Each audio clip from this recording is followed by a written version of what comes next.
in, that means you're feeling the vibe. The bell rung, you already been subscribed. Right now, the queen, she on live. Right now, pull over the whip, no phoning when you drive. Dope soul, sporting with the talk. First lady from New York, Brooklyn. All my people, you rocking with the chat. Hit that. The like button would tell me where you at. You know, step from the MBK. Born and raised up MBK. Hey, real lady, where she holding it down. No matter way how you feel, she gon' greet you with a smile. Sister, you one of a kind. Yes. Oh, sister, it's time you That's shine. Dope soul. Where you at? Where you at? Dope soul. Where you at? Where you at? Dope soul. What? Dope soul. What? Your soul. Where you at? Where you at?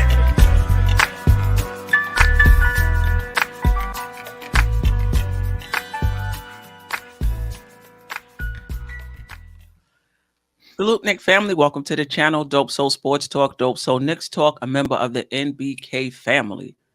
Welcome to a special Saturday edition of Just Nicking It. Shout out to DJ Shuttle when we did the morning show this morning and we were talking about Brunson and Randle. He said, I'm not even worried about them. When those two guys are being focused on, who's that third guy? You know, who's that other guy that we can trust that's going to step up consistently and help those guys out? So we're going to have a show on that. We're going to take a look at Grimes. We're going to take a look at Barrett, Josh Hart. I'm missing somebody, Quickley, right? And just basically how they've been playing prior to the All-Star break and how they've been playing since the All-Star break. RJ Barrett and Immanuel Quickley has really actually raised their level of play since the All-Star break. So we'll talk about them as well. Shout out to the chat, J Boogie, JJ, Geraldine MacGyver, Sharice Duncan, Deron Wayne, Nikki B from Harlem, Wiz, and I just dropped the link. Anybody wants to jump on? JJ, you want to jump on tonight? Tonight's your night. I just dropped the link. You could do so. Ajay, how are you? How's it going? Good evening, Queen, and salute to the chat. Salute Knicks Nation. Man, let's get this thing rolling, man. Let's figure out what we're gonna do when they start keying on those two guys over there. Let's discuss it, and maybe the Knicks are listening, then maybe they'll pick up a couple of hints here and there what they got to do. I mean, it started already. Like, and to your point, you know, we could talk about the playoffs, but the playoffs haven't started yet. We got what, 17 more games, something like that, going down the stretch. This is what's going to happen. Everybody's fighting for playoff position, whether in the Eastern or Western Conference. They're already keying on Jerrell Brunson, keying on Julius Randle. And for the past few games, seems like the entire team has stepped up, right? But who do we trust the most? So before we even get into that, let's take a look. I made some slides. Let's talk about these four players in turn. And then we could talk about going down the stretch. Who do we trust the most? So RJ Barrett, this is his stats pre-All-Star game and post-All-Star game. Prior to the All-Star break, 19.7 points, 5.2 rebounds, 2.8 assists, but the efficiency wasn't there, right? 42.8% from the field, 32.3%, well below the league average from the three-point line, 74.7% from the free throw line. And then his offensive and defensive rating, 115.1, 116.1 for a negative 1.6. Basically, you know, his defense, when you put the offense and defense together, it's a negative, basically. No matter what he's scoring, he's given up a bit more than he's scoring per 100 possessions, right? Post All-Star break, his minutes are down from 34.5 to 27.8. His points are down 16.2 points. Rebounds are down 3.4 points. Assists about the same, 3.0. But look at the efficiency. 47.6% from the field, 44.4% from the three-point line, 81.3% from the free throw line. Turning it over a little bit more. But look at his offense and his defense. His defense is much better. Again, this is a post All-Star break. We're talking 5 games, right? Small sample size, right? But he's given up 110 points per 100 possessions. 110 is pretty good. and he's scoring 119 points per 100 possession for a net rating of 8.9. So he's a plus when you take his offense and defense together. Talk to me a little bit about RJ Barrett prior to the All-Star break and what you've seen since the All-Star break. Well, Queen, Mhm. one of the thing that catches my attention on your spreadsheet here is his minutes. Okay. Yes. They reduced his minutes by almost 7 minutes, and I think that's what's making a huge difference. Okay, not only in his efficiency, but in his readiness to play, and not only on the offensive end, but also on the defense. His defense is still suspect, but he's a little bit better than he was prior to the All-Star break, and I think that has a lot to do with the amount of minutes he's playing, or he's been Mhm. allotted on. He's been on the court. Of course, Thibodeau, he's been able to do that with the addition of Josh Hart and the improvement in Immanuel Quickley's his dependence on Immanuel Quickley, but that so far has worked out for the team. I think most of it is based on the fact that he's playing less minute, so he's become more efficient. Obviously, he's taking less shots, and because he's picking his shots better, Right. better shot selection, and that it accounts for a lot of this the swing. I mean, it's like almost a 10-point swing in his net rating. So Yeah. Yeah. Yeah. Yeah. Yeah. No doubt about it. Yeah, I agree with you. I think part of it, that's part of it. And I think another part of it is perhaps he's accepting his role now and he's not pushing it. He's not forcing it. He's not, seems like he's relaxing a little bit into whatever shots I get, these are the shots I get. I don't feel like I need to put up 18, 19 shots or whatever it is. Again, 27.8 minutes per game and the efficiency is up. So you're right. He's taking better shots. He's finishing better at the rim, at least the last 2 games, finishing much better at the rim, still struggling. Well, at least last night he struggled from the 3-point line. But defensively, he still gets blown by a few times. I noticed that in last night's game, but his energy and his effort on the defensive end is noticeably better. yep. Noticeably better. And listen, if a guy is getting beat because physically they can't keep up with a guy, what can you say? Right? That's why it's team defense, right?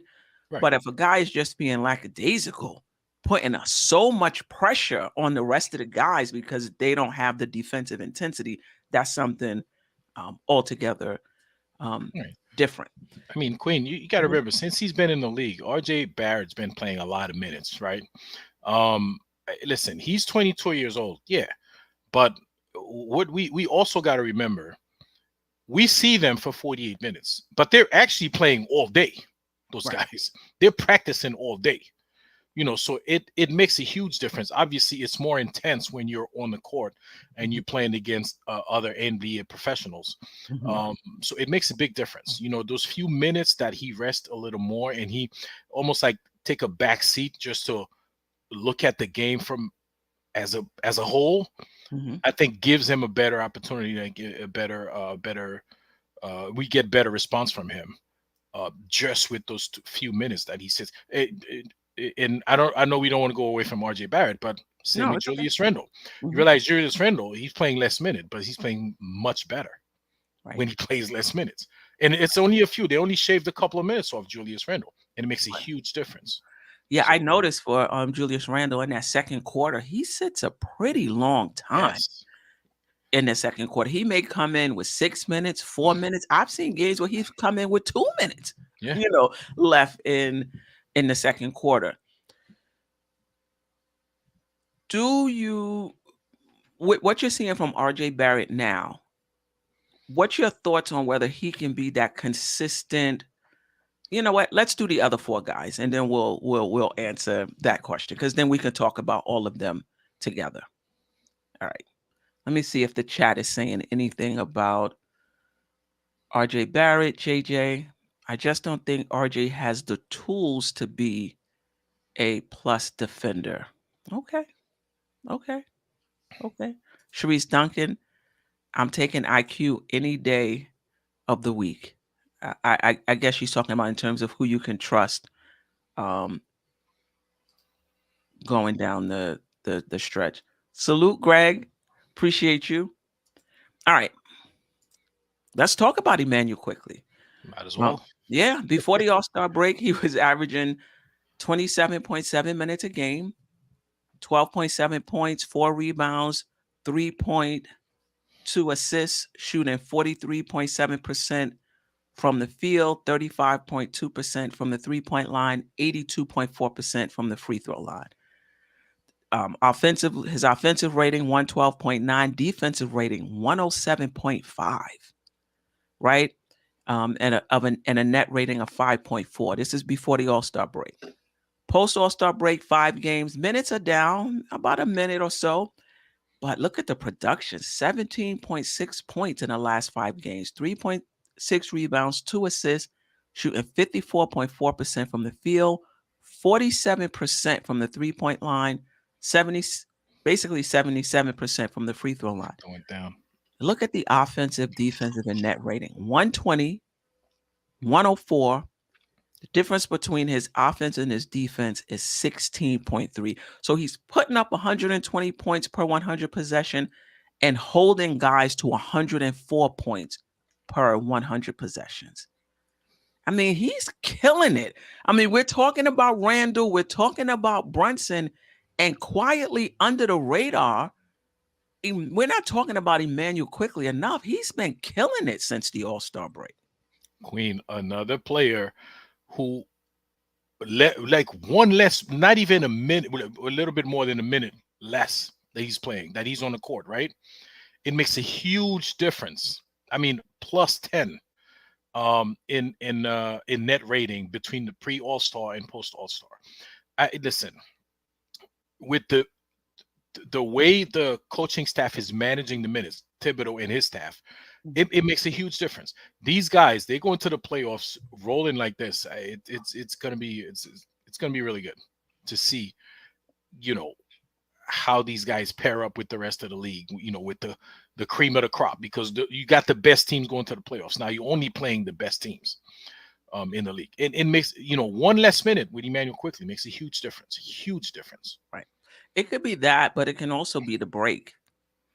You know, just the All-Star break. It was pretty long for the Knicks. They had 9 days of they're well rested. they're well rested. Yeah. No doubt. Illmatics, before I bring Nice in, can you explain what the ratings mean? Yes. So basically, for teams and for players, the offensive and defensive rating is a way for you to tell how a team or individual is doing offensively or defensively against their peers or against another team. So certain teams play at a faster pace, certain teams play at a slower pace, and the same thing for individual players. So you can't just say, that's why they say per 100 possessions, right? Because obviously, if a team is playing a faster pace, that team or player is going to have more possessions. If a team is playing a slower pace, that team or player is going to have less possessions. And so it's kind of hard to compare one team to another, compare one player to another. So what they do is they take 100 possessions. If you give each team 100 possessions, if you give each player 100 possessions, how many points do they score in that 100 possessions? Or how many points they allow also. Right. And how many points on the defensive end do they allow per 100 possessions? And so if you're just keeping it to 100 possessions, that allows you to compare quickly to other guards, right? Because you're keeping it fair per 100 possessions. So for Quickley, per 100 possessions before the All-Star break, he was averaging almost 113 points, right? Before the All-Star game, defensively, he was allowing or giving up 107.5 points per 100 possessions, right? So the difference between what he's scoring and what he's giving up is 5.4 points, right? And that, you know, that's what you want to see. Illmatics, I hope that makes sense. And that's the same for teams as well. Offensive rating is always per 100 possessions. So that way you can compare teams to each other because they play at different paces. I hope that helps. Let me bring in Nice. Hello, sir. Hey, how's everybody doing? Okay, man. Pretty good. How are you? Same old, same old. I was listening to the show, and I'm like, most likely she doesn't have the how do you call it, saying, or Queen doesn't have the link. I'm like, oh, she has a link, nice. So, what was your first question, Queen, about RJ? I meant like, Yeah, just for everybody, we're going through quickly, and we're just talking about just your impressions mhm. of them before and after the All-Star break. And then after we go through these four, who I think are the key role players on the team, you could throw Hart in there as well. Then we'll talk about, going down the stretch in that first round of the playoff as well, when they're really keying on Julius Randle and Jalen Brunson. Who else do you think will be able to step up um, at that time? But right now, we're just going through each individual player. So right now, we're on Immanuel Quickley.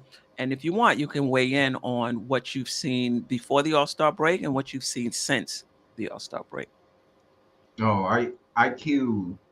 Like I always said it since day one, and just make the comparison. Once he came into the league, we all could agree that his defense wasn't the best, wasn't even great, was average, even worse than average. But you could see that Immanuel Quickley is the type of player that he will work on his craft and continue on pursuing to just get better, better, and better. If there's one thing that I really appreciate about Immanuel Quickley, if you start hearing what teammates be saying about him, that he's a gym rat, that he loves to watch video, he loves to improve, he always asking questions, what can I do better? Those are the type of players that I love the most because this, to me right now, Immanuel Quickley does not have no ceiling. If this is his third year, what is the possibility for this kid, especially knowing the fact, look how, look how, to me, look how great he got on defense in 3 years. In 3 years, he looks even more, way more confidence. And in 3 years, I could only imagine what is his actually peak once he gets to the age of a Jalen Brunson or Randall. Right. That's him overall. But basically, what have you seen since the All-Star break? Because he's raised his level of play. Mm-hmm. I've seen that having that opportunity of closing down, especially when you have players around him that is really not quitting on play, Mm-hmm. is the best thing that has that ever even happened to Immanuel Quickley. Because now you could even see that nobody is quitting on plays. There's a reason that the same players that you see at the end that are closing is because they closing for a reason. Everybody is like literally leaving it out on the floor. Look how Julius Randle by the end of the game, look how exhausted he was. But that's what we want to see from our players. Immanuel Quickley, even though you can make that comparison about before or after the All Star, but I feel like this kid is just going to keep on improving. Like this is not even nothing about for Immanuel Quickley. Yeah. Yeah. I noticed I spelled his name wrong as well. But y'all know what I'm talking about. Let me just see what the chat. Yeah, I agree with you. And Immanuel Quickley is probably, and we'll talk more about this a little later in the show, the guy I trust the most because he's been super consistent Mhm. all season. There came a point, and I don't know when it was. I can't recall when it was, where he just crossed over. He just crossed over from a guy where I don't know, his shot selection, his decision making, it still needs some improvement to click, boop. He's right there. You talking about this season, Queen? You This feel like season, at some point it? this season, I don't I, remember when. Mhm.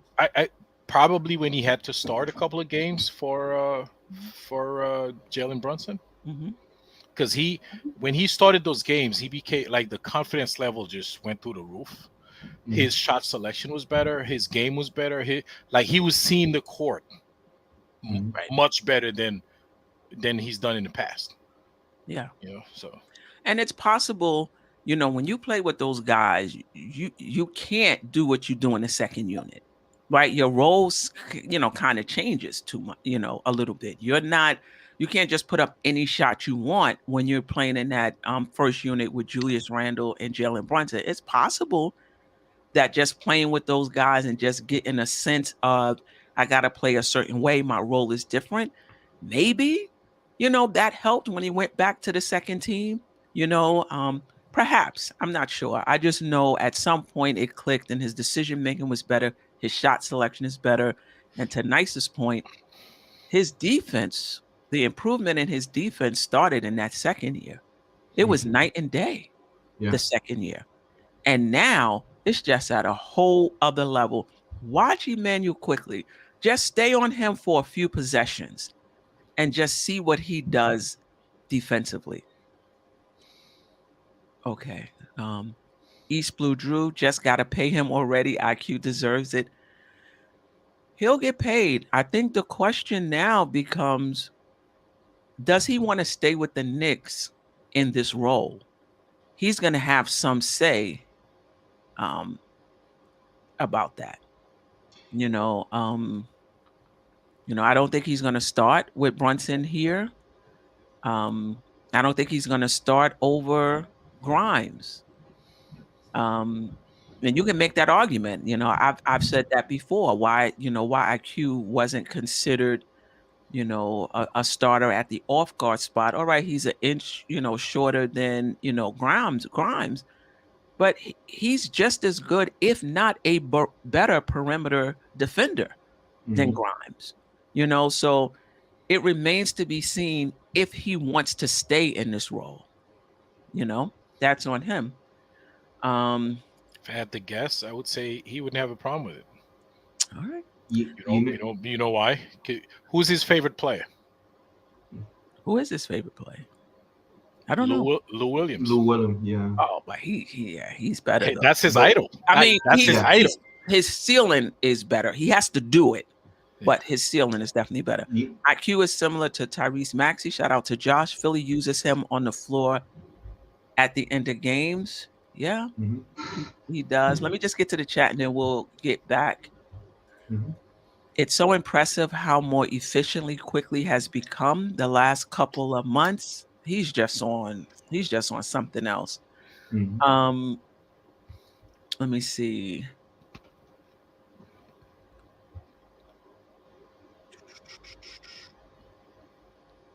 All right. I was looking for things specifically. Trish D, this step Quick has taken is pretty mind-blowing. Yeah. Greg, RJ needs to pay very close attention to IQ and put in the same work that IQ has definitely been putting in, because it is showing. You know what, Greg? Some guys can work just as hard and work just as many hours. Some guys are just better. And some guys can just have another level that they can get to. And other guys don't. And I'm not saying that's not the case with RJ Barrett, but I'm not buying into the fact that the reason why RJ Barrett hasn't grown is because he's not putting in the work. I just don't believe it.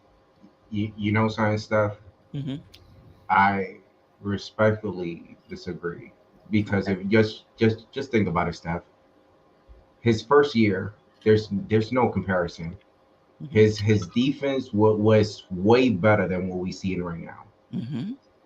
Even in the year of his contract, he was playing for Canada or something. Then he stopped playing because he's trying to figure out what's going to happen with his contract. That's literally one of the main reasons that really like drew me to a way to, you know something, I really dislike RJ. Because if he was another one, continue the path of what Julius Randle did. If he won, he could have put himself on a bidding let's say a bidding war between other teams just to see what's my value.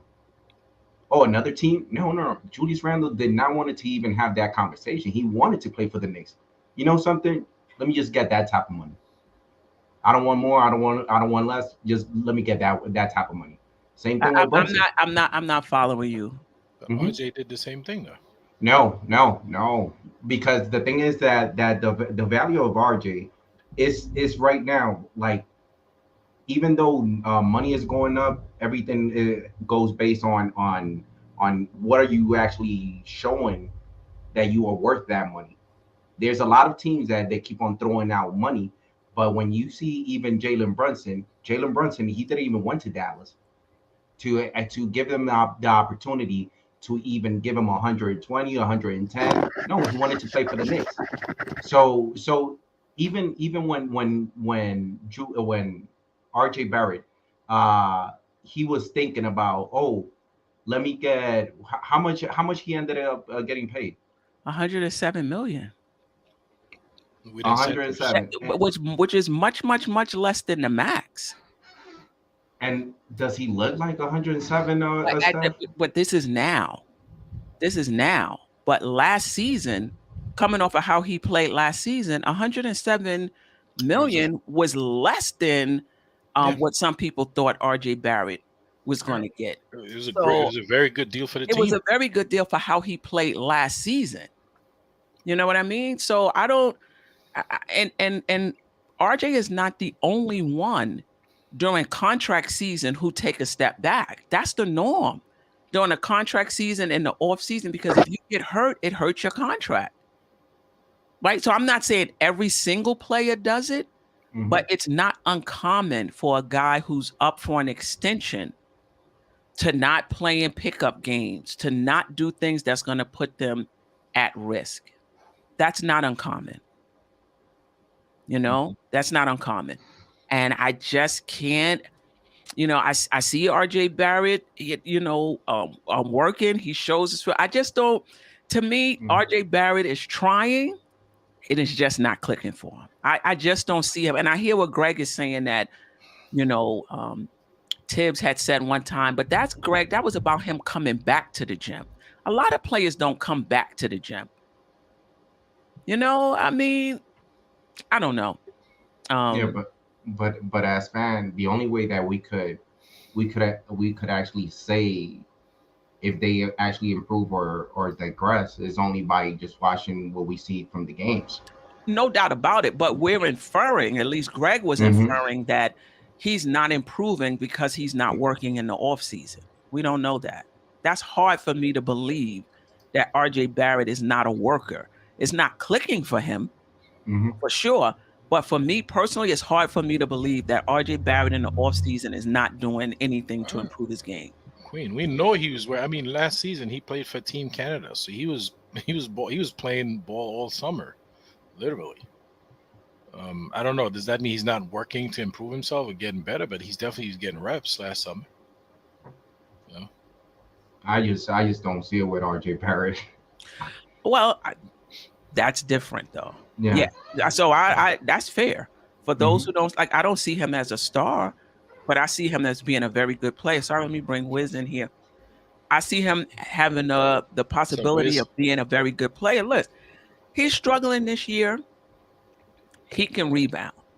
Rebound to become a star, personally, I don't think so. But rebound to get back to his baseline, yeah, I think that's possible. Just like our Randle last season. A hot mess. I don't care what his stats said. He rebounded this season. So I think RJ Barrett can, rebound. We shall see. Wiz, how are you? Hail Queen, hail to the Queen. I'm so glad you came on. I needed my fix of the Queen and her little dope soul. Some soul for the dope and some dope for the soul. I just had some Thai food. It's 6 something, just in LA. So had some Thai food. I'm like, I gotta jump on. So just went outside to my car for the restaurant. I left a big tip in your name, Queen. I told him it's from the Queen. But RJ, man, RJ came back this season. Just since we're on RJ, his 3-point shooting was better. His foul shooting was better.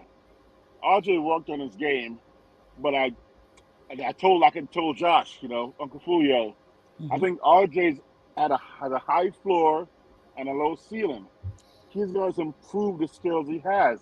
I don't know if he's going to get much better. He just get more efficient and the things that he already had walking in the game. He had a bag. He had a complete game, Cleveland Duke, compared to the other two guys. Even Cam is more gifted.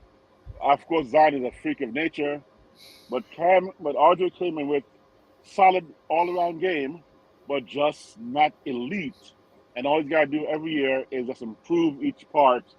And I think he probably focused on his foul shooting because I was killing him last year, and his 3-point shooting because that was also something else that was people talked about. So I think you look at the things that people talked about and go, I got to fix these things. Apparently, he didn't have enough guys to go against when he's driving to the basket to develop that skill set that he got to work, play through the contact, or you got to stop thinking about getting the contact and depending on the foul call from the refs. Instead, finish. Josh Hart finishes every time with or without contact. He don't care. So my light just went out. So that's what I'm just saying. I think RJ just is going to be one of those steady growers, and slowly but surely gets better every year, but not as quickly. No pun intended, as quickly. Quickly is just going to be bam. Next step. How can I get better? And as the year goes on, quickly improves. RJ is simply trying to stay in his lane as far as what he got, and just trying to slowly keep on putting what he's got. He almost thinks the game sometimes too. You see, Quickley is like flowing. Josh Hart flows with the game. Some guys think the game. I think RJ thinks it through probably too much. That's Perhaps. Let's go back to since we're talking about RJ, we can't quickly. My apologies. We'll be back. All right. But I do want to say, listen, since the All-Star break, he's playing better. I mean, we do have to acknowledge that. RJ Barrett has had times in the past where he hasn't looked well. He'll turn it on, and he plays better, for the rest of the season. Prior to the finger injury,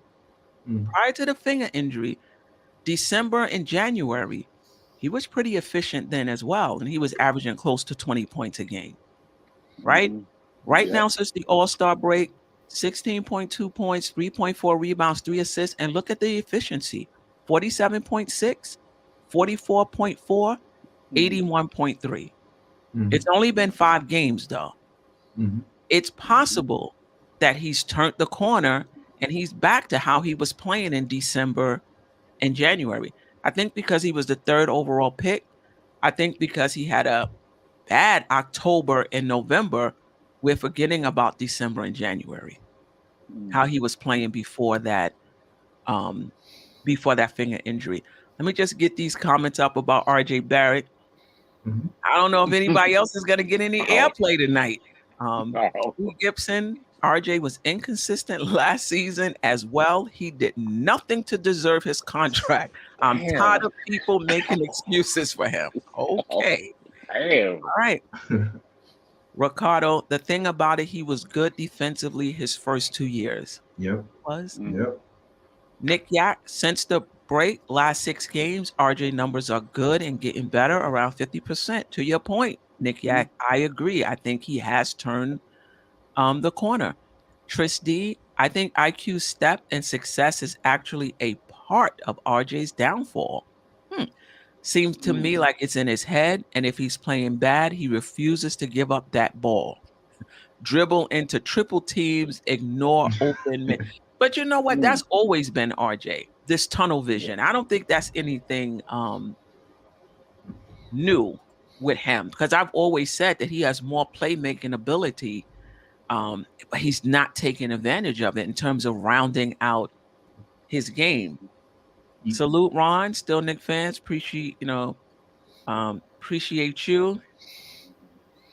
Real quick about RJ, driving tunnel vision. RJ was dominant in high school. Dominant. And somewhat in college too, he got what he wanted. it's bad habit. When you dominate like that, and he just into a habit of no triple team, they couldn't stop him. Even college double team couldn't stop him, right? Mm-hmm. And so he kept that bad habit where he figured out, I'm going to score anyway. These guys can't stop me. Especially going left with the left hand and people not used to it and throws them off. He was dominating. So it's a tough thing to change when, your whole life you just been dominating everybody else. All of a sudden you realize, oh, I can't get through these. These are NBA pros. It's a different, and his mind is not adjusted yet to realize his weakness is that he can beat NBA pros like he used to be in those high school and college kids. That could be a factor why he does. You can't beat them how? And that he can't drive against 2 guys or 3 guys and score. When in high school and college, they couldn't stop him. Some guys just get into that bad habit. Like I thought, talking about size, man, when I put on some weight, I was starting to bang guys on the board. I was a short kid, but once I got the muscles, and I'm like, oh. But then once in a while, you meet them Anthony Mason-like kid, and you're like, he's not moving. He's not budging. and your mind kind of adjusts to realize you're not that guy you were in high school and college. You're now going against real men, and it's tough to give up what you've always been so good at. And that's probably taking RJ a tough time to transform that and finding another option. And that's probably what his game is. It's just so tough to give it up, man. Because he still thinks. Yeah. It's only been 4 years. It's been 4 years. Like, how tough can it be to give up bad habit? How many times are you gonna get smacked at the rim to realize that you can't take on 4 guys from the other team? But we could say the same. AJ, that's your name, AJ. AJ.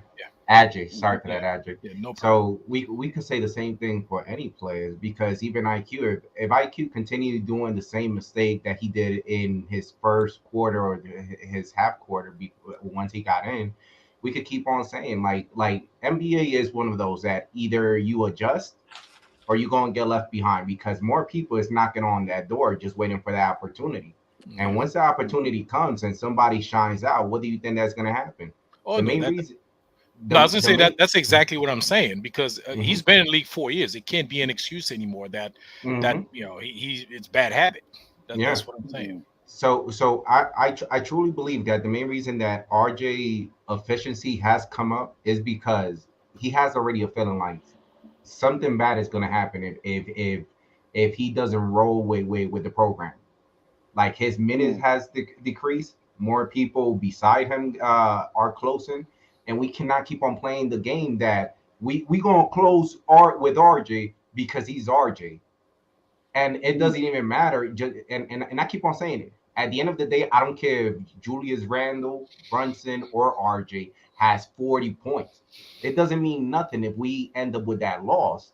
I'd rather have RJ a sufficient, a very intelligent RJ that if he knows that he could beat somebody down the paint, all right, I'll take that task. But I know that 2-1, I'm going to win that. But if you keep on gambling, and then you cost us the game, we cannot put ourselves in that position, because it's like it demoralized the possibility of this team. This team, there's no reason for this team to be where it's at. The way they play, man. Why we ain't saw this since day one? We love this. But do you really think RJ is the reason? Like when we lose games, do you think RJ is the reason why we're losing? Yes. Sometimes, yeah. Yes. Wow. No. I think and sometimes. Stephanie, it's one of those that I have like I'm going based on what I'm seeing.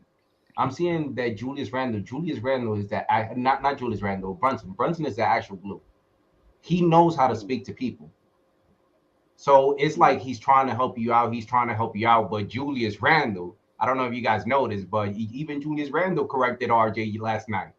It's just one of those, like, you cannot keep on turning over the ball, knowing that every single time you come down the paint, you keep on turning over the ball. 2 games prior to this one, what was it? It was like 11 turnover that we had, and 5 of those turnovers was RJ. Yeah. Okay, I get it. That doesn't happen often. Randall has had 5 turnover games as well. It doesn't happen often. He's averaging post All-Star, it's up a little, 2.8. Prior to that, he was averaging 2.2 turnovers a game. But you know what, Stephanie? But you know what's the difference between RJ and Julius Randle? That Julius Randle, you need to double team him because once he's hot, he's hot. But the only reason that they double RJ is not because if he's hot, it's because if you catch him slipping, there's an opportunity for you to take that ball. I understand, but they do that for Randle too.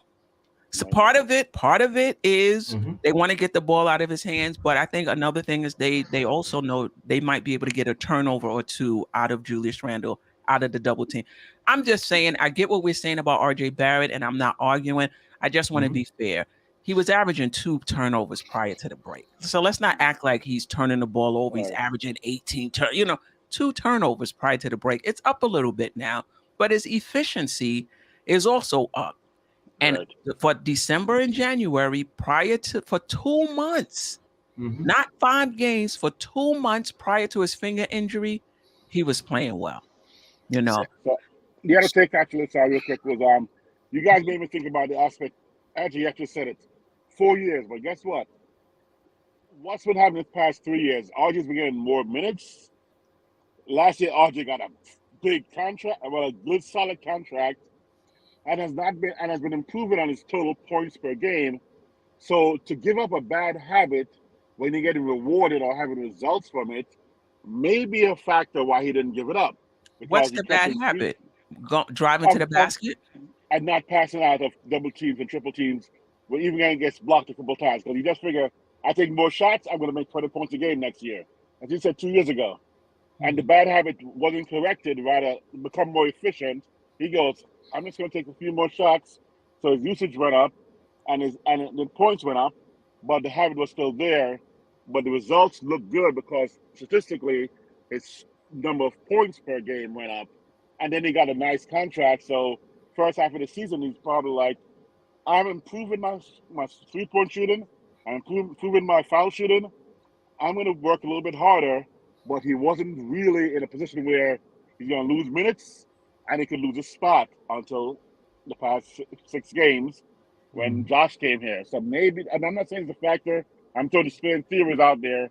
That could be the reason why he didn't adjust that, that pass on the double team or triple team as a part of his game plan when he's always had that, because he got rewarded. But I think that's just his game. That's his game of going to the basket. Yes, Ajay. No, I was gonna say a little correction. So, and to the point where that Nice was making, RJ Barrett doesn't get double team as much as Julius Randle. So Julius Randle's turnover are forced turnovers. Yeah. RJ Barrett just throws the ball away.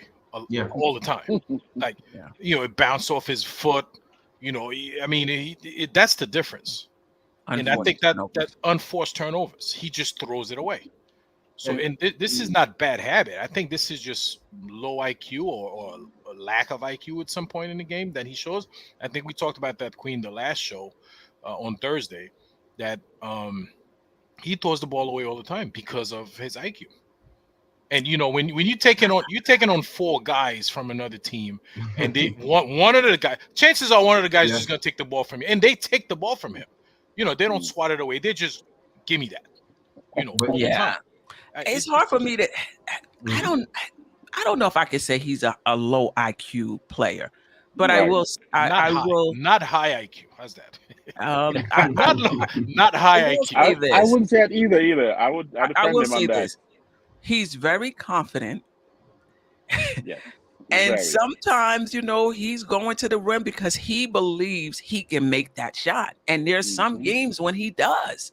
Like the last game, he was, I think, 11 for 15 or what, 8 for 15, I believe it was, 0 for 4 from 3.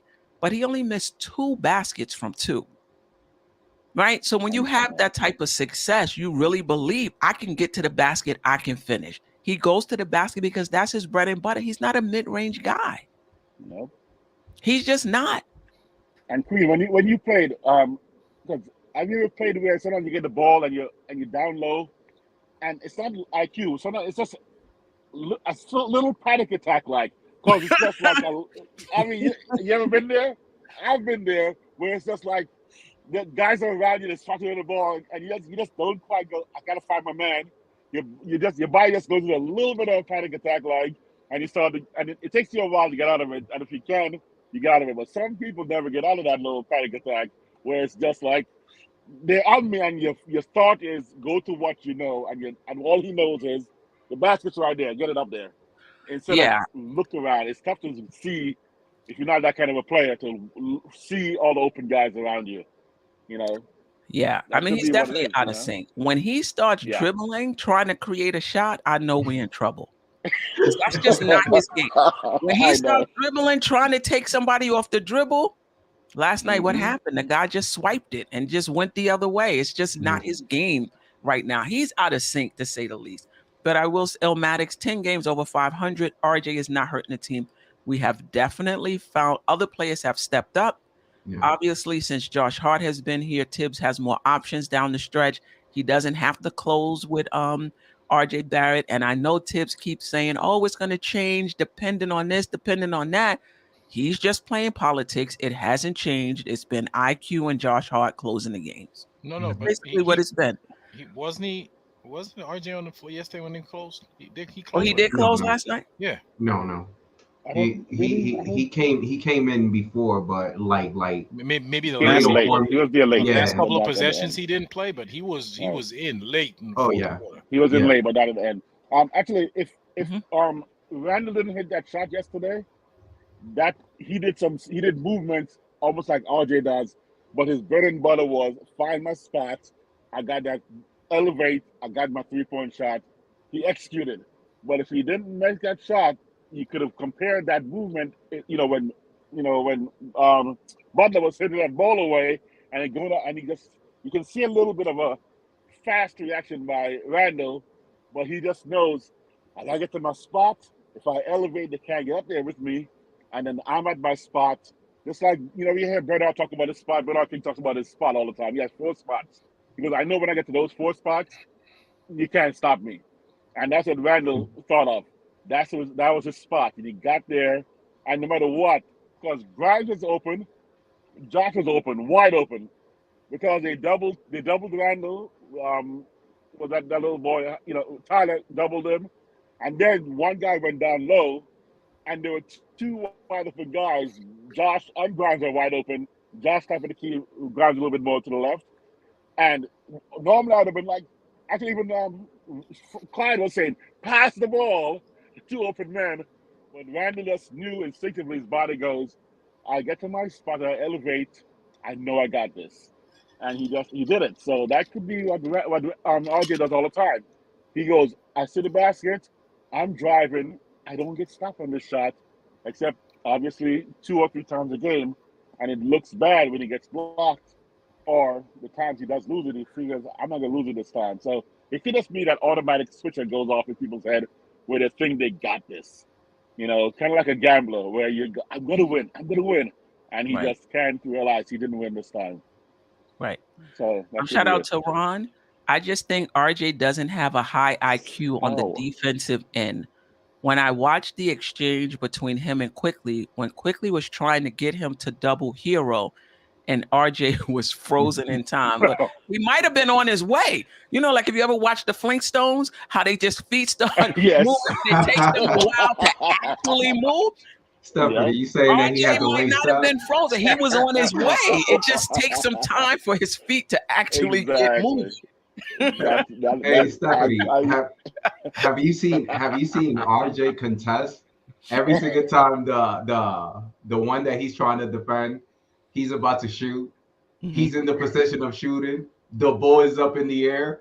Now he goes like this. I'm like, come on, RJ, you cannot continue to do that. Yeah. All right. Let's move back to Immanuel Quickley. We talked about Immanuel. Let's move on to Quentin Grimes. Spree, do you have your camera?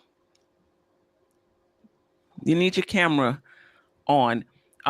Okay, so before the All-Star break, Quentin Grimes, 30 minutes, 10 points, 3.4 rebounds, 2 assists. It's okay, IJ, if you're taking a break, but I know Spree is trying to get on, so I just wanted him to know. prior to the All-Star break, he was shooting 44.5% from the field, about 35% from 3-point line, 80% from the free throw line. Offensive rating 116.3, defensive rating 112.7, net rating of 3.6.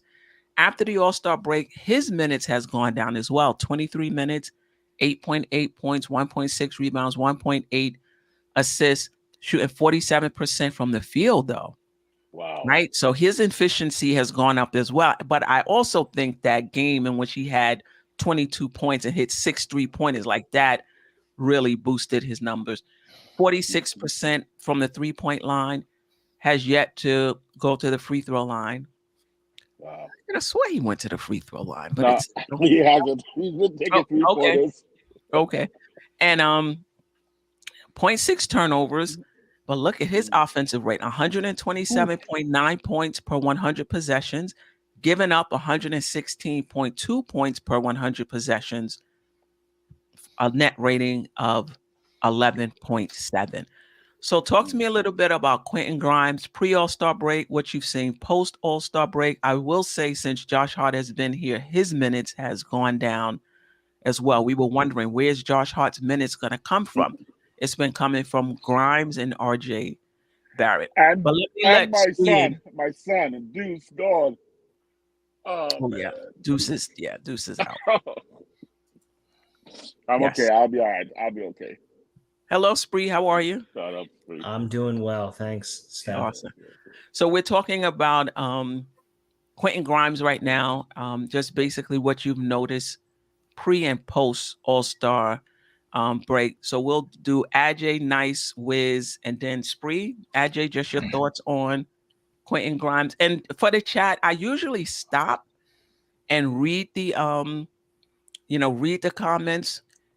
I'll still do that, but what I'll try to do is just highlight them while people are talking. So for the panel members, I hope that's not distracting for you. I'll be highlighting, putting some comments up on the screen.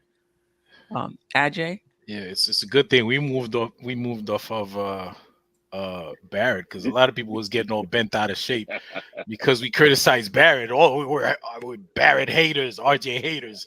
You can't criticize him. He's like perfect, right? It's not just that though, but he's turned the corner. And a lot of times that does happen where somebody has a good stretch and we still focused on what the guy wasn't doing. But to your point, Ajay, you pointed out that yes, his efficiency was up, but you did notice some things defensively.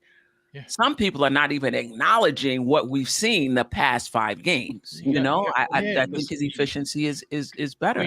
They don't watch the games. Like Thibodeau said, like if you watch the game, you'll see. You don't just watch the box score. You watch the game and you'll notice certain things, like certain plays, like the reads that he doesn't do. And you don't have to be a professional to say, oh man, that RJ should have been with that guy. RJ was in no man's land. He's the one guy who wasn't guarding anybody. It doesn't take a genius to realize. But anyway, his defensive rating overall has been better. And but I get it that he's had some defensive lapses. Yes. But overall, it has been. Overall, it's been better. His efficiency, his net rating. But moving on to Quentin Grimes, the one thing that's bright all the way at the bottom, the net rating. Another one that's good, that's shot up. Because of not because of better minute management, but I guess because of better situation. Okay, of course, this has a lot to do with the team. Basketball is a team game. Okay, if Julius Randle and Jalen Brunson are balling, these guys are gonna get better, cleaner shots. Okay, and these guys are playing better team defense, so there's better read. So their net rating is going to be better overall. So it's not just a reflection of him, it's really a reflection of the whole team. But and not that game also helped him. That game where he had like 6 3-pointers, like he went off on that game, that actually skewed this number a little bit, because we're talking about over 5-6 game. That makes a huge difference. But like you always say, Quentin Grimes is exactly where he needs to be year 2. Year 2, but really hasn't played a full season. Right. A full 2 seasons. A full 2 season, right. Year 1 was not a full season. So he's probably just crossing that full season mark. So he's exactly where he needs to be, on course to being a very, very good player. So yes, it's tremendous. It's a huge jump from where he was in terms of his net rating. So here we go. Offensive rating. He went from 116 to 120, literally 128. That's a huge jump in less minutes. I mean that's pretty amazing. Yeah. So Yeah, yeah. definitely. Yeah. Nice. Oh, you're muted. Nice. Thanks, Val, guys. I'm feeling like Quentin Grimes for some reason reminds me. I don't know why I'm going to say this, but reminds me of download Kevin Booker. Who's that? Kevin Booker. Kevin Booker. Devin. Booker from Devin Booker. Yeah. Oh, Devin Booker. Okay. Yeah. I thought it was an old school player that I was like, No. Oh, I'm getting it confused because I forgot that Kevin Durant went over there. So Kevin Durant. yeah, he literally reminds me of a download Devin Booker. Like he has that killing instinct. He is to me he is that sharpshooter. There's certain things that they still working on it. And shout out to the Knicks program, whatever they doing. But there's a lot of players that we drafting that they becoming better than when we actually drafted them. mm-hmm. So I'm feeling like he's a download. Like if everything continue to progress, we're gonna see something special about this kid. Wow. Yeah. But I think the Devin Booker comparison, I think his defense though is much better than what Devin Booker Facts has shown. Mm-hmm. Yep. I'm actually pleased with his time adjustment. Mm-hmm. Because actually I do think that combination of especially of Josh Hart and him back to back, super fresh. Watching Josh, learning from him. Just I think it's gonna be it's better for him. I think it's actually a good thing. I don't think anything nothing's really dropped off. I mean, obviously rebounds a little bit, but assists and points are comparable, to the minutes he's played. The last if you look, but everything else has gone up. So I'm actually scared of what Quentin Grimes can turn into. I'm scared in a good way, because if he does, like I said, that stroke is nice. That stroke is so nice. So once he started, the game slows down a little bit for him, and I think it's going to slow down even more and more. I'm glad yesterday happened as well, because yesterday was a nice intense game, almost playoff, energy like, where you're like, you got to perform, no mistakes. This is it. There's no room for error. I think Quentin Grimes is getting nicer and nicer, and man, if he starts to that's what he did last, 2 games ago, we're gonna be nice, and I'm not gonna jump off the and the roof right now, but ECF, man, if Grimes really starts hitting the way he can hit. But that's the missing piece for the Knicks right now, is having that knockdown shooter. Because just think about when Grimes. Now, I'm not saying he has to be lights out like he was 2 games ago. I think he was 6 for 8 or something from 3. But if he's hitting his 3-point at even 35%, the Knicks are a better team. Oh yeah. Now his average is, post All-Star break is 46.2. Pre was 35, but that's because some games it might be 50%, some games it might be 20%, and it averages out to that. Like last night from 3, he was 1 for 6 or 1 for 5. He's not there yet, and I get it, but that's what the Knicks are missing: a shooting guard that can consistently knock down the 3. And Grimes is just not it right now. And I know people are saying, oh, he needs more shots to get in the – that's just not going to happen when you're with Brunson and Randle. Yep. You're going to have to be able to just be ready and hit the shot when it comes to you. And again, it's not going to be every shot, right? We don't expect you to hit every shot, but that's what the Knicks are missing. And in the playoffs, not even the playoffs, down the stretch of this season and the first round of the playoffs, when they are really keying even more on Jerrell, Brunson, and Randle, who are the shooters that's making them pay for that? We got a second-year player who is inconsistent, and that's what you expect for a second-year player. But that could be the difference in the game. So that's a concern of mine going into the playoffs, not having a knockdown shooter that's going to make them pay for doubling Randle and Brunson. And the same thing with RJ Barrett, at least in that starting unit. You got Grimes, you got RJ Barrett. They might make them pay on some possessions. On some possessions, they might not. RJ was efficient last night, but he missed all 4 of his 3-point shots. That's a concern of mine with both Grimes and RJ Barrett down the stretch into the playoffs. Can you make these other teams pay for doubling Brunson and Randle? And if you're hitting your shots, they get more space to operate because you can't double. That can wind up being a problem for the Knicks in the playoffs. Spree, any thoughts on Quentin Grimes just pre-All-Star, post-All-Star break? I agree with you. It's just he's been a little bit streaky. He needs to make shots, like you said, when they double. And they're going to – I mean, I watched the game again last night, and they're literally doubling, trapping Brunson every play to get it out of his hands. And literally it's a question of Randle really had it, but there's going to be a time where Randle doesn't have it. And I trust Quickley more than anybody else on the team. And Grimes – he's going to get open looks, so he has to make them. But the one thing I'll say about Grimes where I like him even when he's not, he needs to make shots. That's your one job because he doesn't really take guys off the dribble, and he's a 3-and-D kind of guy. But the thing that I do like about Grimes is he does make quick decisions.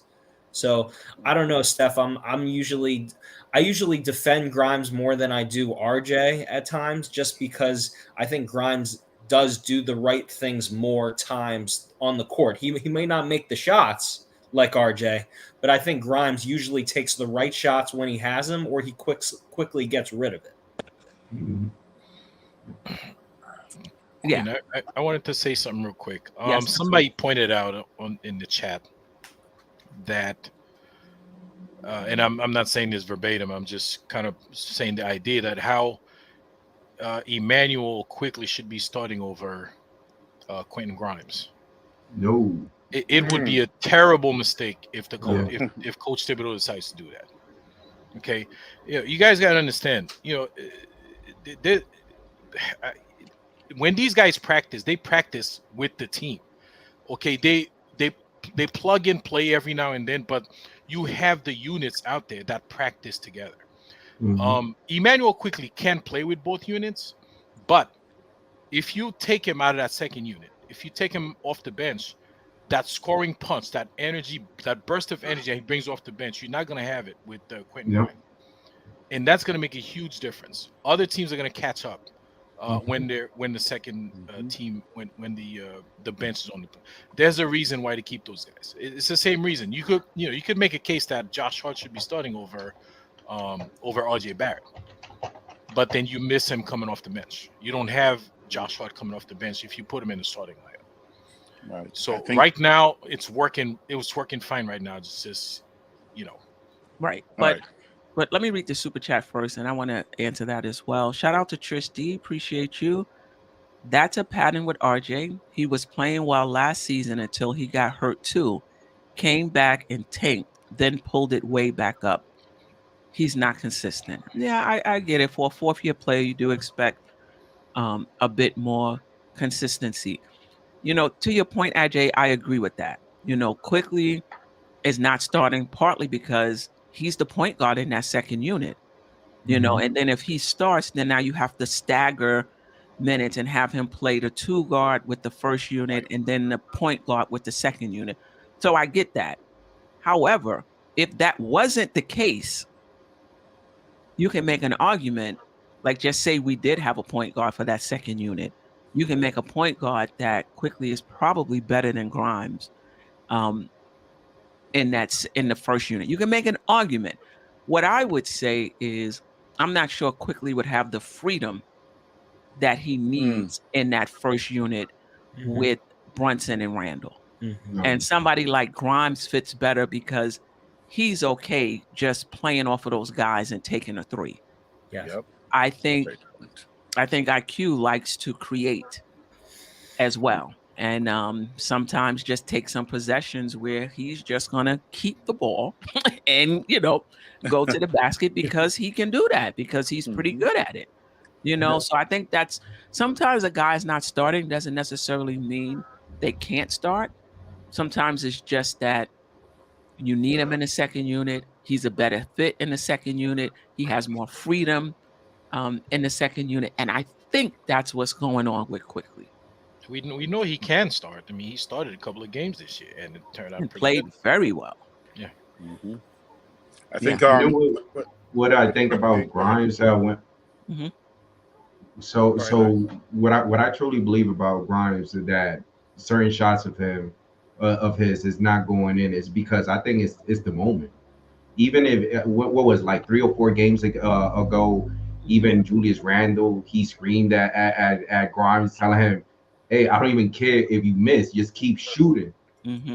Because I truly believe Julius Randle, and not only Julius Randle, but the whole team knows the capability that Grimes is. We saw it in the All-Star. This kid was hitting bucket after buckets.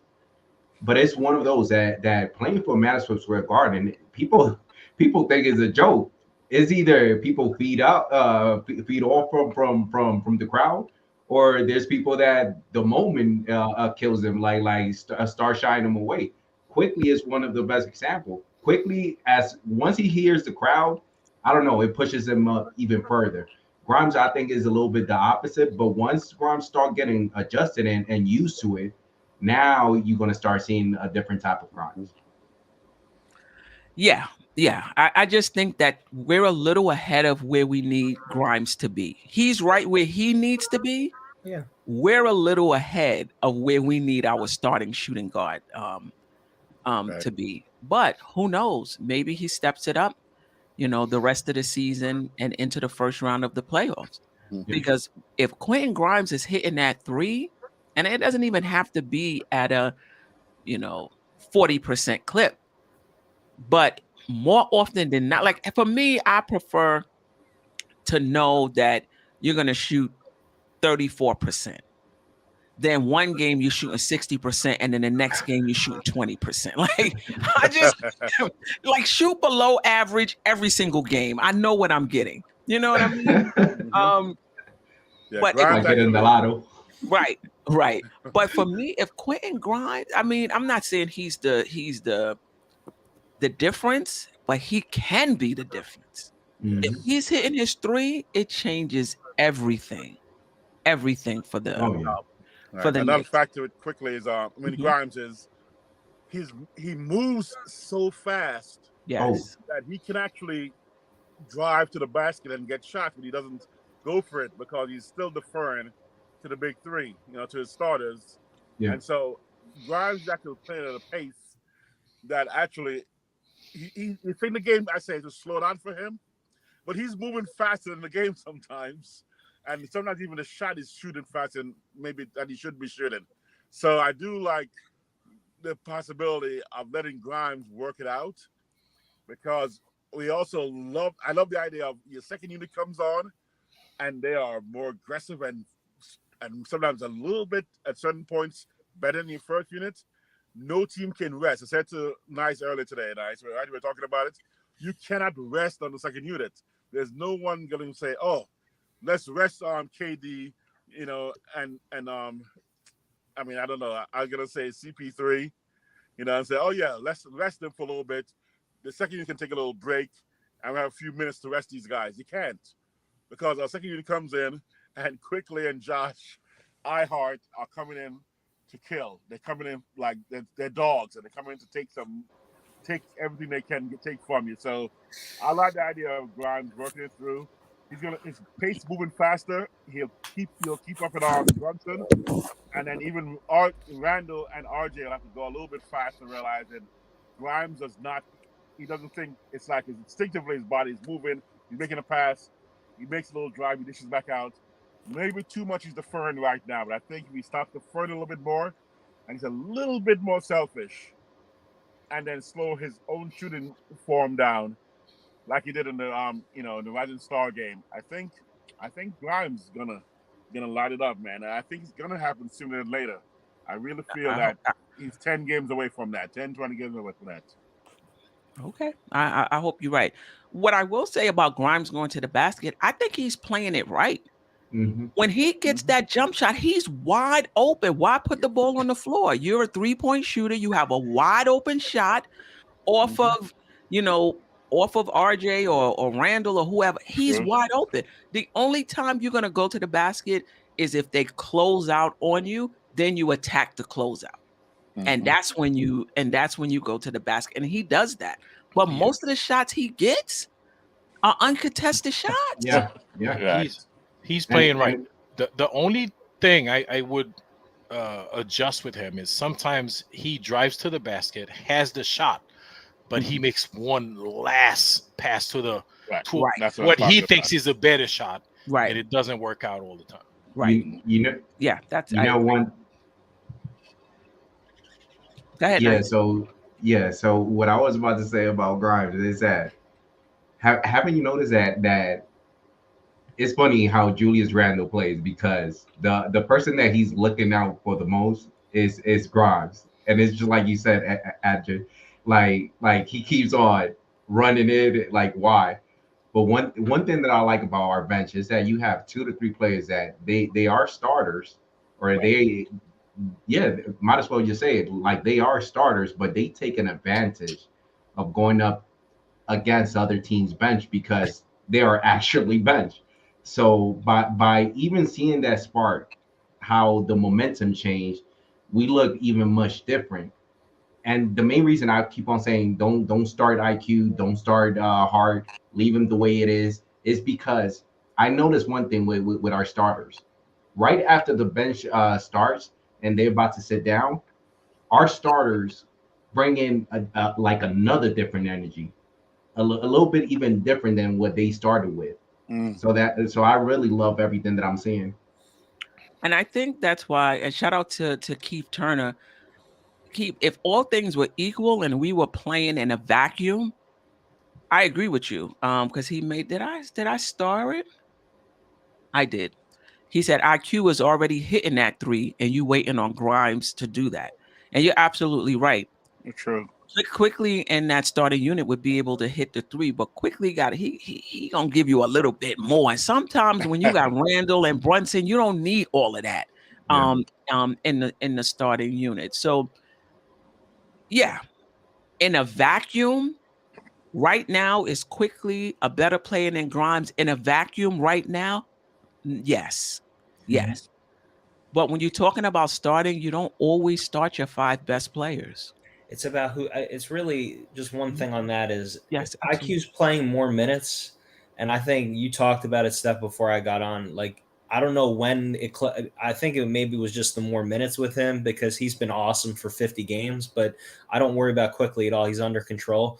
There's no doubt he's definitely one of our 5 best players right now. But he's playing more minutes. I don't hate him not starting because he's closing a lot of games too now. So like it's about finishing. Like IQ, like you said, he will run the second unit. He does more. And if you start him with Brunson and Randle, he'll make more open shots, but it's just working. The rhythm is working right now. So I don't know. I want to give RJ a little credit. I think the person who gives the most alley-oop to Mitch is RJ. Yeah.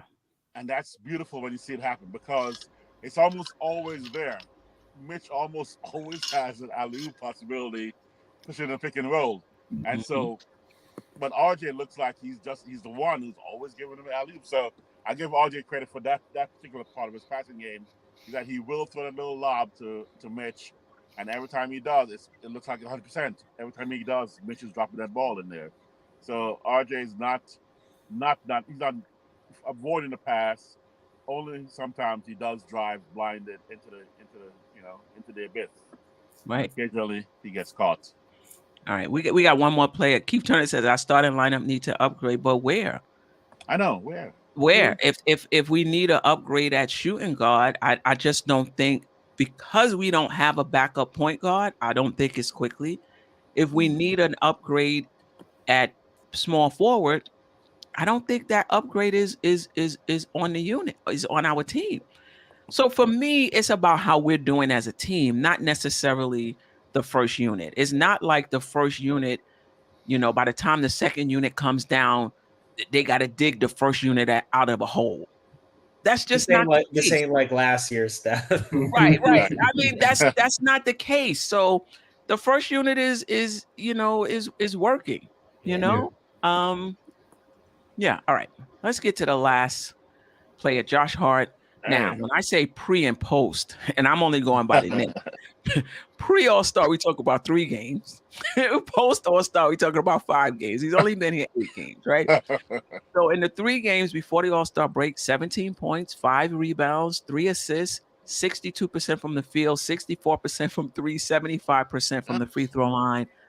This is crazy. 143.9 points per 100 possessions. I mean, yeah. Given a super small sample size, right? 3 games, giving up 117 points, holding guys to 117 points per 100 possessions for a net rating of 26.9. Post All-Star break, 27.7 minutes. I mean, this guy basically came off the plane or however he got to New York and walked right into the rotation, right?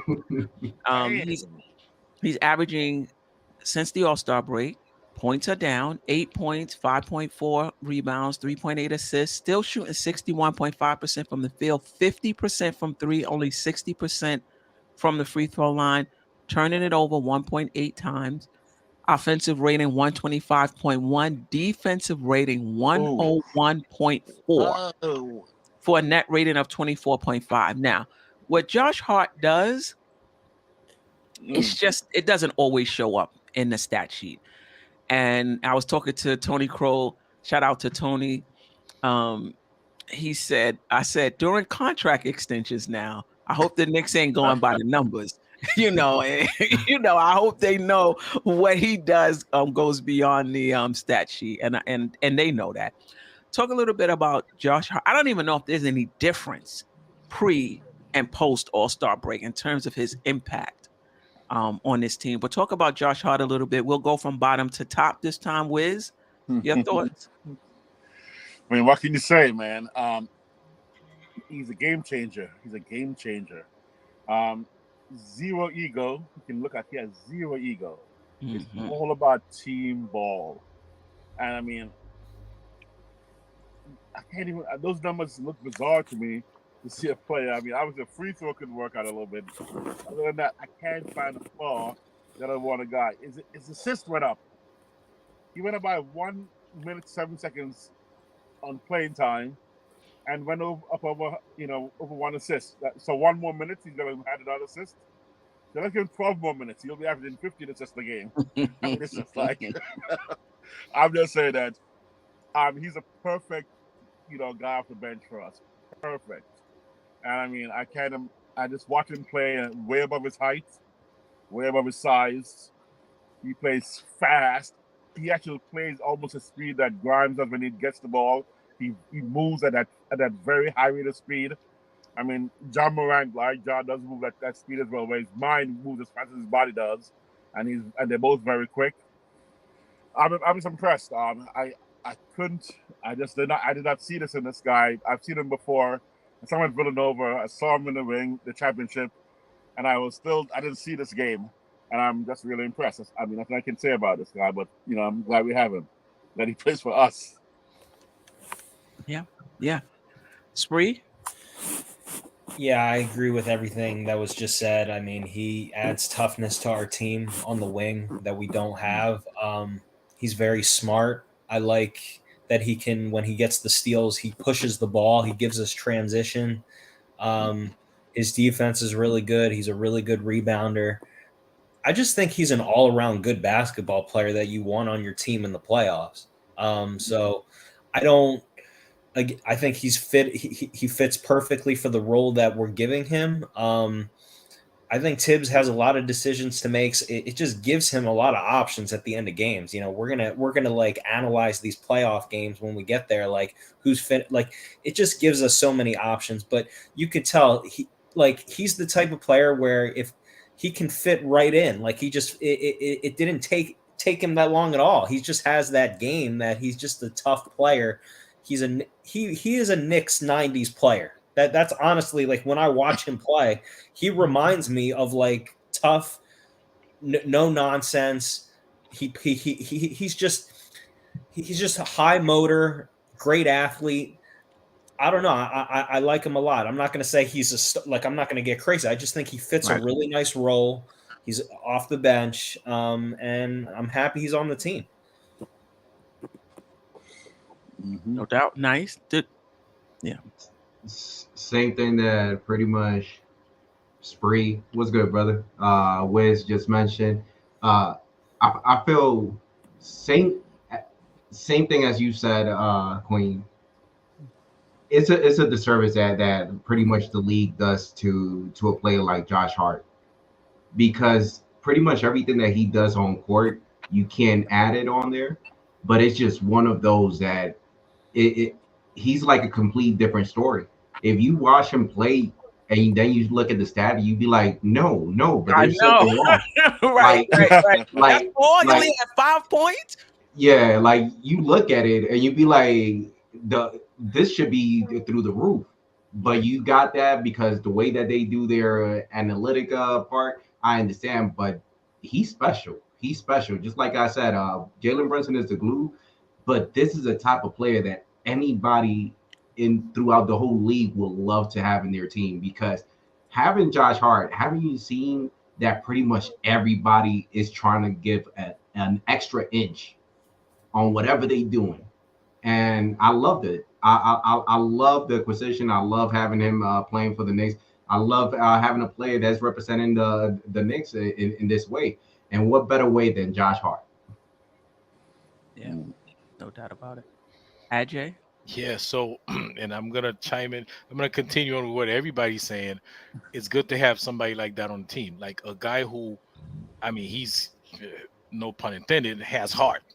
And he doesn't give up on he never gives up. Like the other day when he was playing, I think he was playing Boston, somebody grabbed the rebound. They thought they had it on the baseline, and he came out of nowhere, took it from him, and gave us the possession back. But there's one thing I'm going to add that's very important. Guys, the guy wants to be in New York. He wants to play for the Knicks. I think for years we were missing having guys who actually want to be part of this organization. Yeah. So Julius Randle, he made it clear. He let it be known he wants to be part of the Knicks.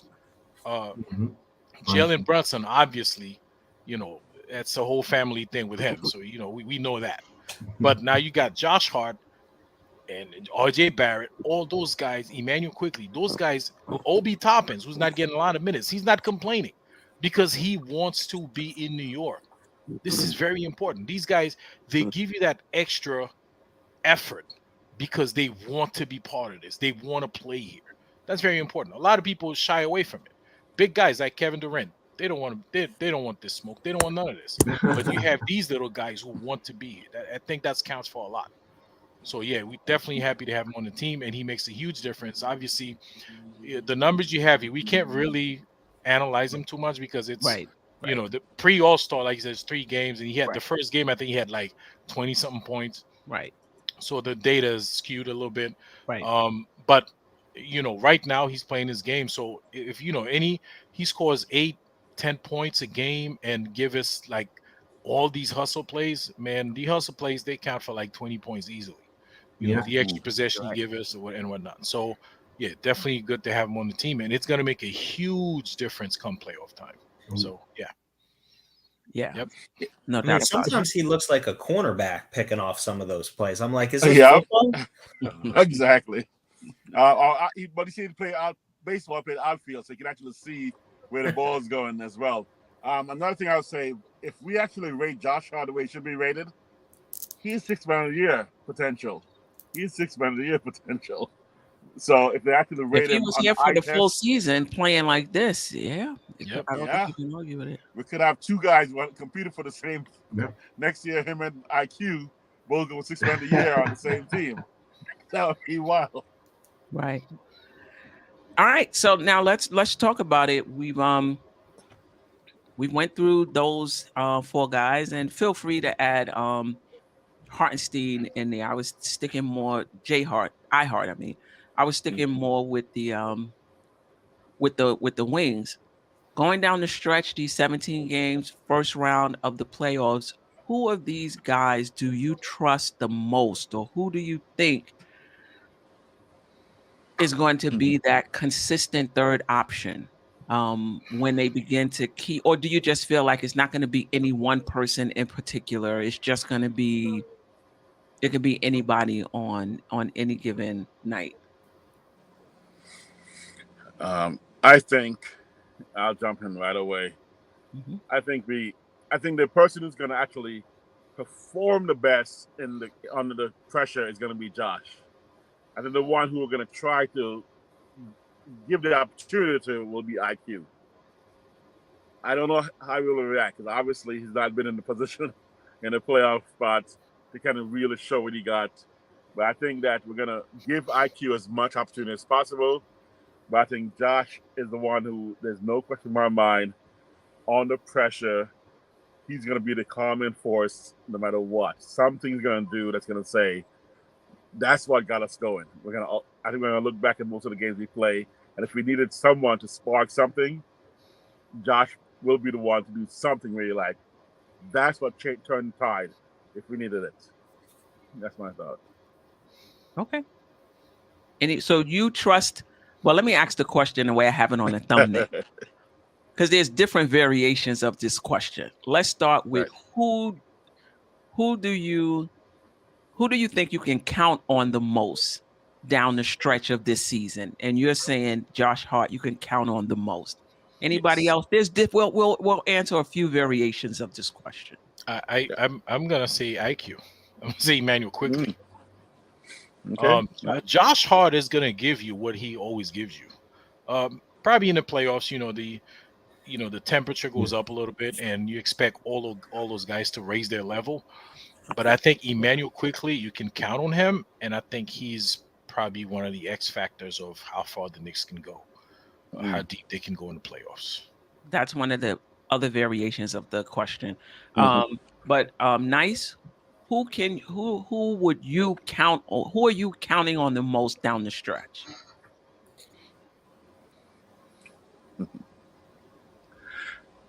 Jalen Brunson. Besides Brunson and Randle. Besides Brunson and J. Hart.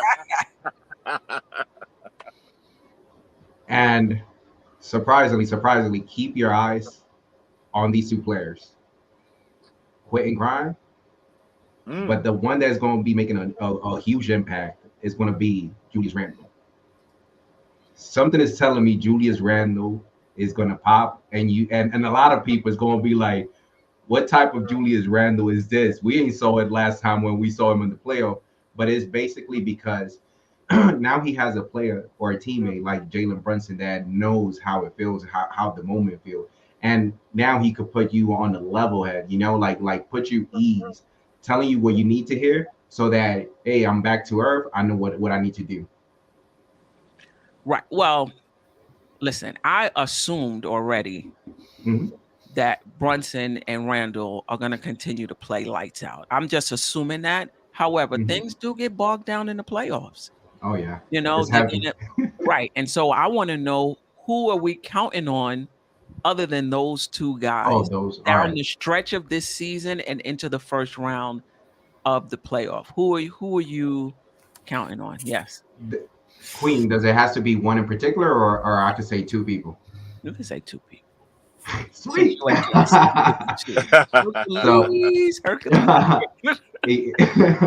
Immanuel Quickley and Josh Hart.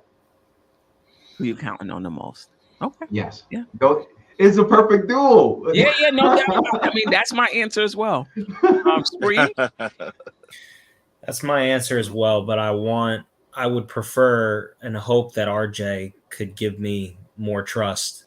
And the reason I say that is because RJ, there's certain things that he has ability that some of those guys do not have. I still think RJ has a unique ability to get to the paint with his left hand when he wants to. And I just think he still has size on him. if he just plays a little bit more heady, gets off the ball, so he doesn't, and then takes it when he has it, maybe RJ could surprise us. Maybe it could. Maybe I can wish that it'll slow down a little bit for him, because as frustrating as RJ can be at times, I'm not going to say that the guy doesn't have talent, because he does. He definitely has talent. Defensively, he worries me, but I trust right now IQ and Hart, yes, over RJ. But I think it has to be, I'll just end by saying this, Steph. It has to be a collective effort, because when you're talking about Randle and Brunson, after that, it's going to need to be multiple guys. It can't just be, because in the playoffs, it's just guys get streaky sometimes. And as good as IQ's been playing, that's asking a lot to put it all on him to be that third guy. So I'm hoping it can be a collective effort with that. I think IQ is up for it. So, I agree, with you, Nice. I'm actually counting on Josh Hart and IQ down the stretch of these games and into the play. Like, I'm counting on those guys. Like, IQ needs to come up big. Yeah. Josh Hart needs to come up big. Like, I'm counting on those guys. And at the same time, I trust those guys. I trust Josh Hart a little more than Quickley, because though he's been playing within himself for most of the season, I could see him, he likes the moment, especially in the playoffs. I can see him liking the moment and getting juiced up and feeling like I can make this shot. I could take this guy. But I'm counting on him and Josh Hart, but I trust Josh Hart a little bit more than Quickley, because Josh Hart is just going to be solid no matter what, no matter what. Who's the X factor? Who's that guy that if they raise their game sum for the rest of these games into the first game of the first, first round of the playoffs, does that make it easier for us? Who's the X factor? Yeah, I guess so. I'm gonna surprise you guys. Mm-hmm. I'm gonna surprise you all. These guys are in this hive. If this guy raises his game, offense, defense, if I say the word rebound, you know where I'm going. If Obi Toppin, Randle takes 10 minutes off and Obi Toppin, you don't miss a beat, it's over. Wow. It's over. Okay. That's the one. RJ, yes, but I think Josh can fill in for RJ or IQ and stuff. But Obi's that X factor where Randle takes 10 minutes off and he walks out there and is hitting that three and playing defense again, rebounds. I think we will. I don't want to say it. I'm not going to even say it. But so basically, you're saying we're going to have 48 minutes with no drop off of that position. That would be an X factor. Okay, I can't argue with that. The drop off could be very subtle in certain areas. Obviously, the power ball, drive inside power game is going to drop off a little bit. Rebound may drop off just like say one. If there's going to be 10 rebound game average, he will get 8 or 9. He's going to keep that kind of level of you don't realize that, Randle's sitting. You almost don't realize Randle is sitting down. We're scary. We are going to be scared. Obi's my X factor. He's in a rotation, and that's the one guy who almost disappears right now. We can talk a whole game. Like, even last night, we're going to talk the whole game, and no one actually, I think, has really mentioned Obi that much from last night. He made some nice plays. I think he only scored 2 points, right? But he made a nice block. He made a couple of nice rebounds. But if he actually takes the next little step and his 3 points falling and his defensive game is on where Mitch is like, I'm not going to have to back you up. Whoever you got. I'm scared of who I'm going to be scared to play him. Okay. All right. Anybody else? Who's the X factor on the Knicks for the rest of these games in the first round of the playoffs? So since we already went over who we could trust, right? We could trust. Obviously, we could trust. the starting lineup, we know what we get, right? We know what we're getting from, Julius Randle and Jalen Brunson. We know what Mitch is going to bring. Even RJ Barrett, it's limited fashion. We know he's going to bring. I think the X factor is going to be Quentin Grimes. If we know we're going to get from IQ, we know we get from Josh Hart. If Quentin Grimes if he could pick up his game, his defense is already on point. If he can pick up on the offense, he does not shy away from the moment. It's a whole different ball game for the Knicks. If Quentin Grimes could, I mean, if that confidence level that he showed during the Rising Star Challenge, if that carries over, and I believe it will, if he gives us 12, not even much, 12, 14 points a game, that could be a huge difference. Yeah. Like I'll say this, AJ, you stole my moment, but I love it. I love it because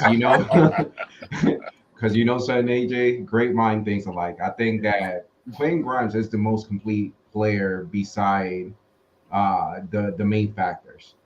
And if you look at Quentin Grimes, you're not going to worry about him with defense, like IQ as well, like Hart or something like that. But there's other players, me not naming no names, their defense is not efficient or insufficient. So if their shots is not falling, it's a matter of time for them to go to the bench. Quentin Grimes, you're not going to have that problem because you don't have that argument because you need to have him on the floor to play that defense. But if those shots is falling in, I feel that the X factor, oh my God. You imagine, just like you said, AJ, you imagine Quentin Grimes shooting lights out like he shot in the All-Star, whatever that name is, the Rising Star. If he shoots that way, I'm telling you right now, we're going to go bankrupt. Because Quentin Grimes and Immanuel Quickley, if they shine out the way that I'm looking at things, man, they won their money. I mean, I'll just say this: like I'm a broken record with RJ. If he just plays a little bit better, it changes the team, in my opinion. Just like, yes, we do have coverage with Quickley, who's been playing awesome, and Hart. But if RJ can just give me more consistency with what Randle and Brunson have done, I have to say that's an X factor. And I also agree with what the chat is saying with Mitch. Like Mitch, we take for granted, but if more so, it's like if he's healthy, Mitch is always an X factor because Mitch literally changes the game. So if Mitch can stay healthy for the playoffs, which we didn't have when we lost to the Hawks, I'll say he's also an X factor. Yeah, I mean, what I'll say to this is that, see, for RJ to me to be an X factor, I don't know how much points we need.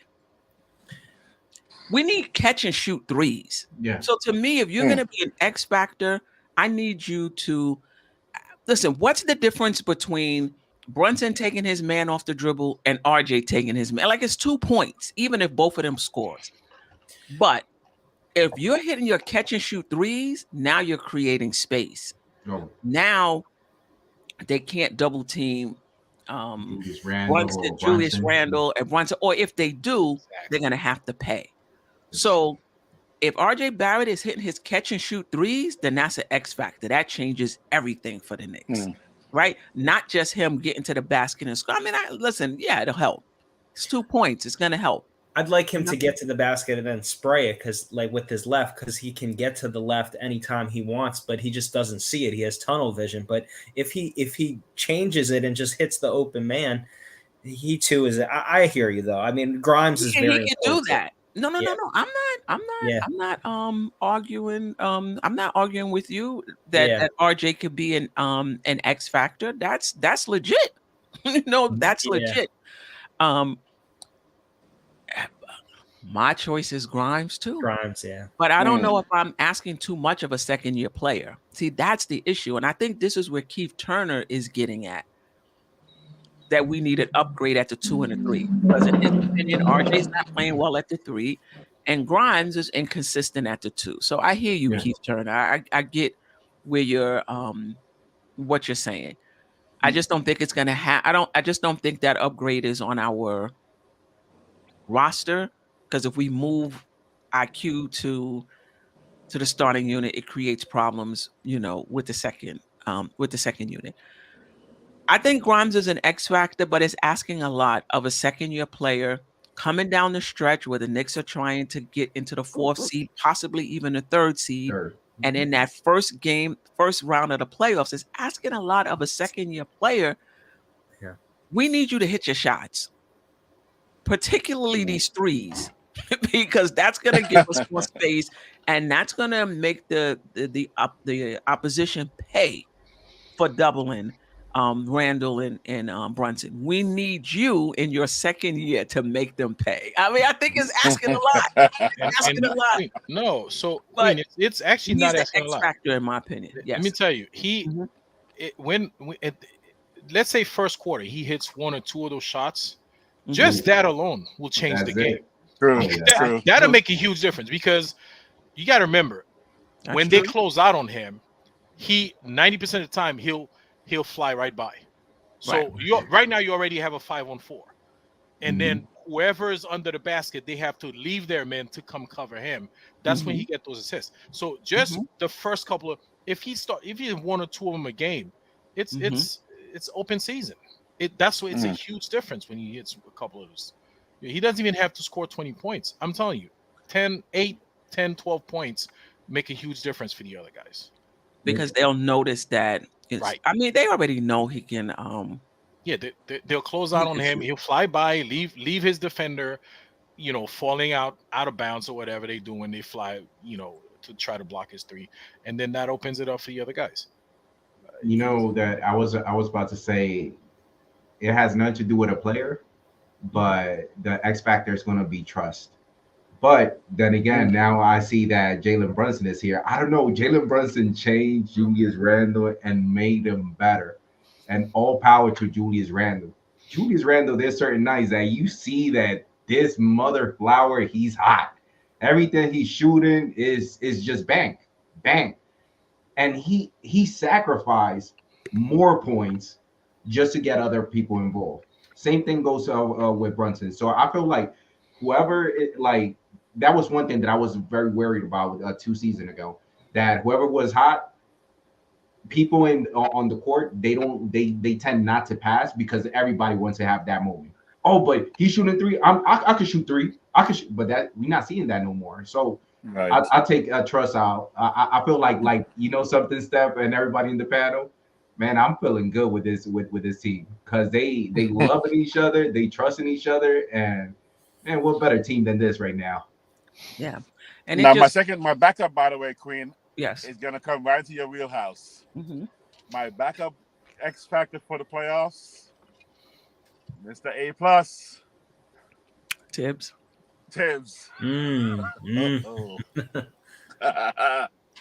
If Tibbs is in his bag, rotations, plays guys the way he's been doing, where he switches the defensive squad with 2 minutes left or a minute left, rotate out defense, offense, having guys foul if there's a 3-point lead and they're 2 seconds up in the game, making those right calls at the right time, seeing Randle breathing hard, swap out right away, playing small ball sometimes. If Tibbs gets into his bag and rotates out like that kind of game where people are like, I didn't see that coming. I didn't see that coming. All of a sudden, I think Tibbs could make every single team on their heels going, who are these guys? I mean, I told you this. The sum of the parts is greater than the total.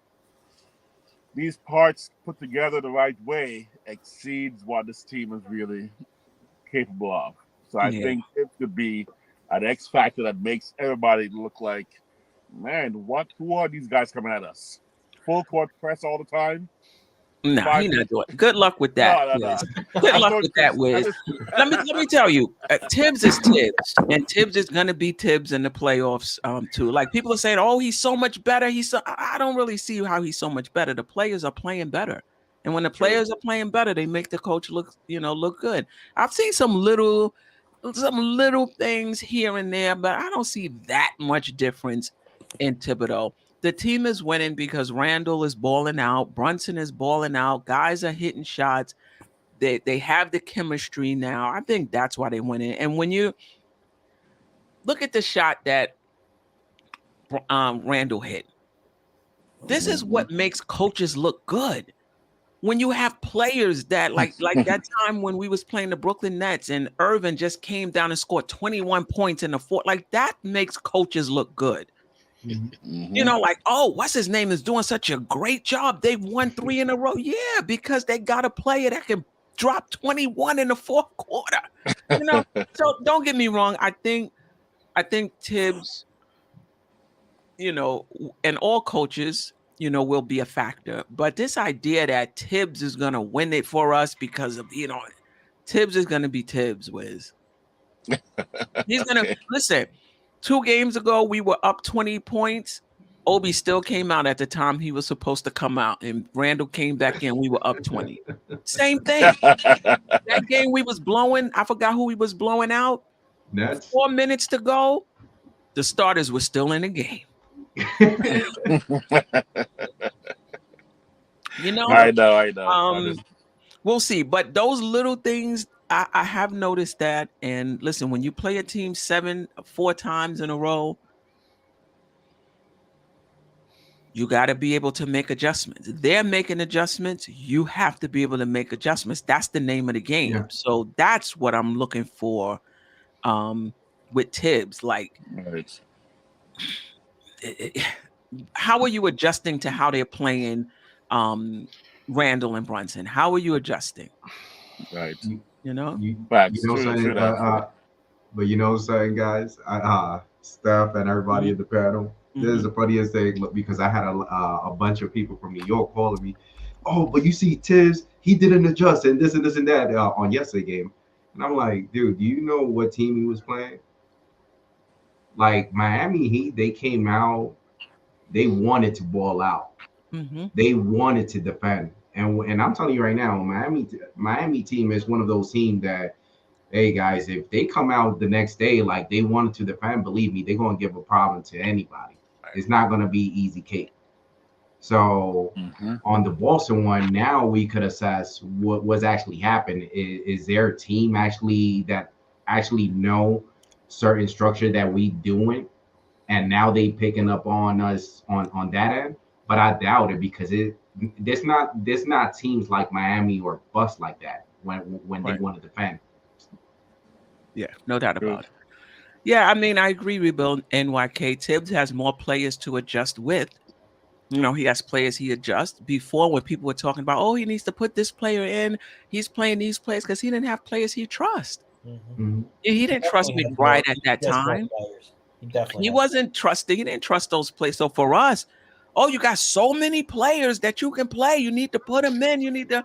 For him, he was like, I got about 7 players on this team, and I'm running them into the ground because I don't trust those, you know, those other guys. But they also got to see what is actually happening doing that.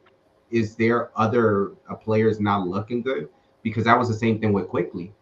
Quickley, for some reason, didn't feel like he was getting a good amount of burn time, and he looked. I'm not going to say in the fit. No, I got to say it. He didn't look like the Quickley that we see right now. No, he didn't. Yeah, like people are saying, oh, you should have played I seen enough of McBride this season to know he wasn't ready last season, just from what I seen this season. And the same thing with Quick. You know, Quick is definitely much better now, but his decision making, his shot selection last season, whew, you know, but he's come a long way. So players have to grow as well. I could only imagine if we see that from Quick right now, I could only think that they actually working behind the scene with Obi and McBride plays, especially Sims. Because I even noticed, have you guys noticed when they brought in Evan Fournier on that game, there was like 5 minutes or something, and he was shooting lights out? Have you saw Evan Fournier defense? Oh my God, even he's getting better. Yeah. But I think he's not a great defensive player. Check that game out. People were overplaying how bad it was, you know? You Steph, with what I saw with Evan Fournier, because his defense was way different than Steph. Right now, I'm even getting goosebumps because I'm thinking like, is it possible that they actually holding out on Evan Fournier and Derrick Rose, so that moment? And of course, I'm just throwing it out there because at the same time, we know who we have as a coach. But it's just one of those. If they putting out the work and they trying to get ready, man, that would be beautiful. Because imagine now, it ain't no 9-man rotation. We even more deeper than what we thought. Yeah. Oh, you mean if they play them in Rose? Oh my God! The only time I think they will play is if it depends. Tibbs is one of those coaches, remind me of Riley, who's just gonna go down with his players no matter what.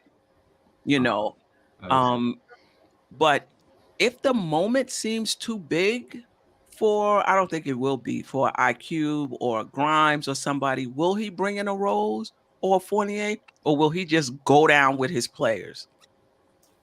I think Bucks is going to lose that winning streak. Oh, right. Man. So that's I was about to interrupt everything to say. First of all, we have some NBA bad news and some NBA good news. The bad news is, of course, Brooklyn Nets beat Boston yesterday, which is going to make it tougher for us, right? But all the teams we want to lose, they actually won tonight. And I'm talking Miami, the Raptors, Cleveland. They all won tonight. But more importantly, as Nice just mentioned, we're 25 seconds away from having the hottest winning streak in the NBA right now. 25 seconds away. Philly came all the way back.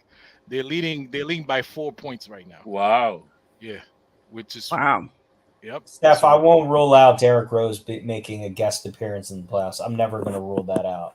So, like, you can never rule that out with Tibbs if something happens where that's just I don't know if there's like a betting odds on that, but I would definitely I never rule out Derrick Rose making a guess.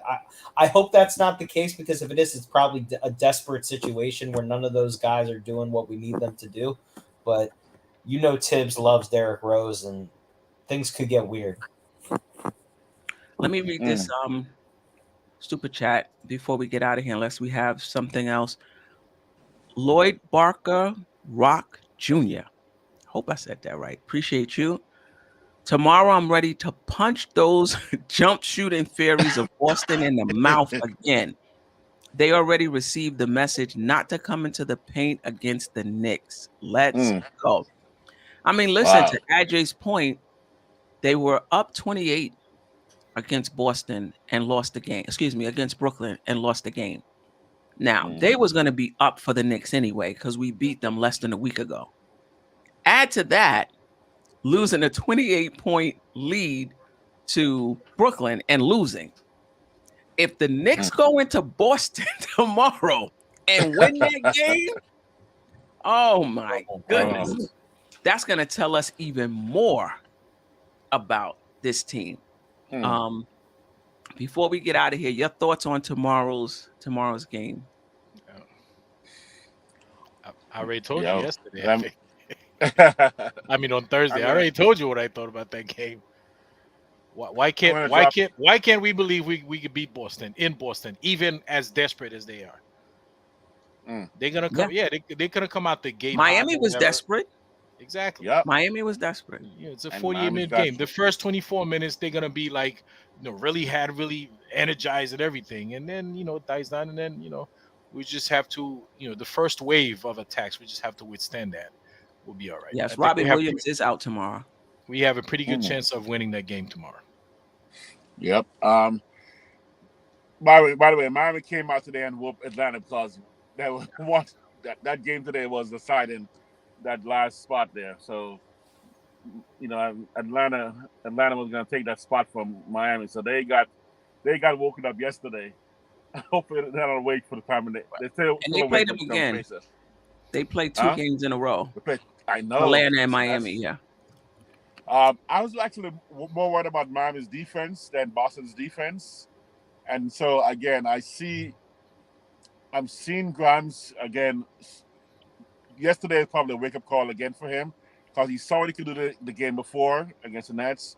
Then yesterday he came back to where he's like, I got to find what it is. What's that little thing? And like I said, failure is the greatest teacher sometimes. And he's probably going to see what's so different about what I did last time and what I'm doing this time. So I think tomorrow, if he follows, talk to the vets, talk to D-Rose, and try to find that little thing, Boston could be in trouble tomorrow because defensively they can't stop us. Our challenge is going to be making sure, Brown and Tatum don't go off with any surrounding guys around them. I think we can beat them. I'm calling the Knicks close victory. It's in Boston, but we're good on the road. That's why I said in Miami. But they're great at home. I'm saying close game, and we probably can't stop them completely. So what happened yesterday, I don't see a different game than today, except the big lead by either one of us may not happen. Knicks by 4 in like 120s, like 124, 118 or something, or 122, 118 to be exact by 4. Let me just read this by Drugs Only before whoever goes next. A win tomorrow and we win in the chip. He said, I'm jumping out the window. We win tomorrow. I mean, yeah, that would be there would be a lot of hysteria if we did. I mean, you can only imagine after the Heat game. I'm sure people will be celebrating like crazy. But I'll just say this: I don't know if we're going to win tomorrow. I just know I think we definitely have a good chance the way we're playing. And I'll just say this: in general, I think these games are going to help us for when it ultimately matters in the playoffs. These are the types of games where you hopefully get battle tested. It's down the stretch. The intensity, each possession matters. Is it the end of the world if we lose tomorrow? No, it's not. Right. But I think we have a good chance to keep the streak going. Mm-hmm. Yeah. I don't know if we win a chip. If we win tomorrow, it's gonna confirm what I always thought is that the only team I'm afraid of is Milwaukee Bucks. Yeah. I'm already not worried about Philly. I'm already not worried about Cleveland. And tomorrow, if we win tomorrow, I'll be like, you know what, Boston is rearview mirror as far as I'm concerned. But Milwaukee, I mean, they're losing right now, but man, they're a tough team. They're a tough out. Yeah, they won 16 straight. At some point, you're going to lose a game. I mean, they won 16 straight. Mm-hmm. Yeah, that's pretty impressive. Yeah. I don't know what's the definition of jumping out of the window, because I went to Home Depot and bought myself a window, and I'm taking it with me everywhere I go. That's how far I actually went. Like, I'm telling you right now, we winning tomorrow. What team did they lose again yesterday or the day before yesterday? Brooklyn. Oh, yeah. And they were up 28 and lost that lead. 28. They lost by 10, but at one point they were down by They lost by 10? Yeah. At one point they were down by 15. More. It was more than that. They actually caught up. 43-point turnaround. It was a 40. Yeah, it was insane. Wow. So you could who was the highlighter? I mean, the person that was knocking out the shots in Brooklyn. That's Mikal Bridges and Cam Johnson. Yeah. I'm just gonna say that, like, makes the Knicks win look a bit more impressive, right? Oh, way more impressive. Now I'm telling you right now, there's going to be a lot of sponsors saying, like, so while we thought that the way that they looking at the Knicks play, while we thought that the Celtics could actually beat the Knicks, because the Knicks is, like, I'm going based on what I'm seeing from Julius Randle. If you see how he shoots so poised, like even before it goes out of his hand, it's like he already knows it's going in. Mm-hmm. I'm telling you right now, if Jalen Brunson is shooting the same way as Julius Randle and they feel comfortable, we giving every team the business. I'm not going to say I'm afraid of Milwaukee Bucks, but I know that that's the team that's going to be the most challenging one. Right. Right. Listen, if those other complimentary players we have come through, we can hang with anybody. Yes. Mhm. I just You saw when either Steph or actually LeBron did it too, where you shoot the ball and just turn around, look at the players. That's how Randle is shooting right now. When he releases his hand, he's like, let's just walk off. Let's walk off the court right now. That's how he's shooting, and that's a beautiful thing. If hope you not. guys if you guys doubt that there's a possibility we may lose, remember one thing, guys. For some odd reason, something happens with Julius Randle with players like Tatum. Yes. He plays different. He plays like his mind is in A game, A mode. I'm here to win. Right. And not just to win. I'm here to win, and I'm here to let you know I'm on your level too. I think there's some of that in his play as well. I think Brunson rub on Julius Randle the same way that Brunson felt like he was dubbed. I think Brunson, he did a disservice. He went to Julius Randle. Hey, you see the league? They gave Tatum the MVP. I'm telling you right now, you my MVP. I believe in you. For real? Exactly. They're probably talking to Julius in the locker room, going, "Yo, I heard him talking about you like he ain't that good." Oh, right. I heard Tatum say you're soft. They're laughing at your 3-point shooting contest score. Show them what you got, man. Come on, man. You gonna let them do that to you? Right. And you know what? Shout out to E. Gibson. Randle is in his bag right now and playing with extreme confidence. No reason why he can't go off again tomorrow. But listen, this is the thing though. They might decide we're gonna double team Randle. We're gonna take the ball out of his hands. Okay, now you got Brunson. Exactly. You can't double team both of them. You can't double team both of them. What I do need from Randle though is if they decide to do that, don't take wild shots and forcing it. Just pass it. If you remember when Brunson had that 30-point first half, I forgot who we were playing. In the second half, they threw double teams at him to take the ball out of his hand. He just passed it, and those other guys was hitting shots, and we won easy. Same thing. If they do that with Randle, don't force it. Just pass the ball out. Let those other guys cook. Now, if they not cooking, he might have to take some contested shots. He might have to take some contested shots. Hey, Spree, you know what I think about Steph? Steph actually bought that poster with Julius Randle hitting that 3 yesterday. Right. That in her room. Like, I'm thinking, hey, I believe in you, Randle. Right. No, I do. And I do feel that sometimes teams know that a guy is going to pass it, and that's their thing. Oh, just throw a double team. He's going to pass it. Throw it down. Nah, I will. But if those guys not hitting, now you got to learn how to split a double team. Now you got to know how to turn away from the double team. We need you to hit shots, I'm legitimately happy for Julius Randle. I really am. Just to have Brunson added to the team, to make it easier on his life, and just to see him play the way he's done this year. It's just, I hope it translates to the playoffs. I really do. I'm just saying, as I can only go off of what I've seen so far, I'm just very happy for the season he's had, because I genuinely do like Julius Randle. Right. Yeah, you know what? The reason why I don't think it's going to be a problem for Randle in the playoffs, and I know a lot of people are, want to see how he plays in the playoffs. I want to see how he plays in the playoffs. I want to see how Brunson plays I want to see how this team plays in the playoffs, right? I just think that we're a better team. So you can't really key on Randle as much as you did the first time he was there, because we have Brunson, because we have RJ, we got Grimes, we got Josh Hart, we got other players. Quickley has grown up as far as his game is concerned. I think that's going to give him more space to operate.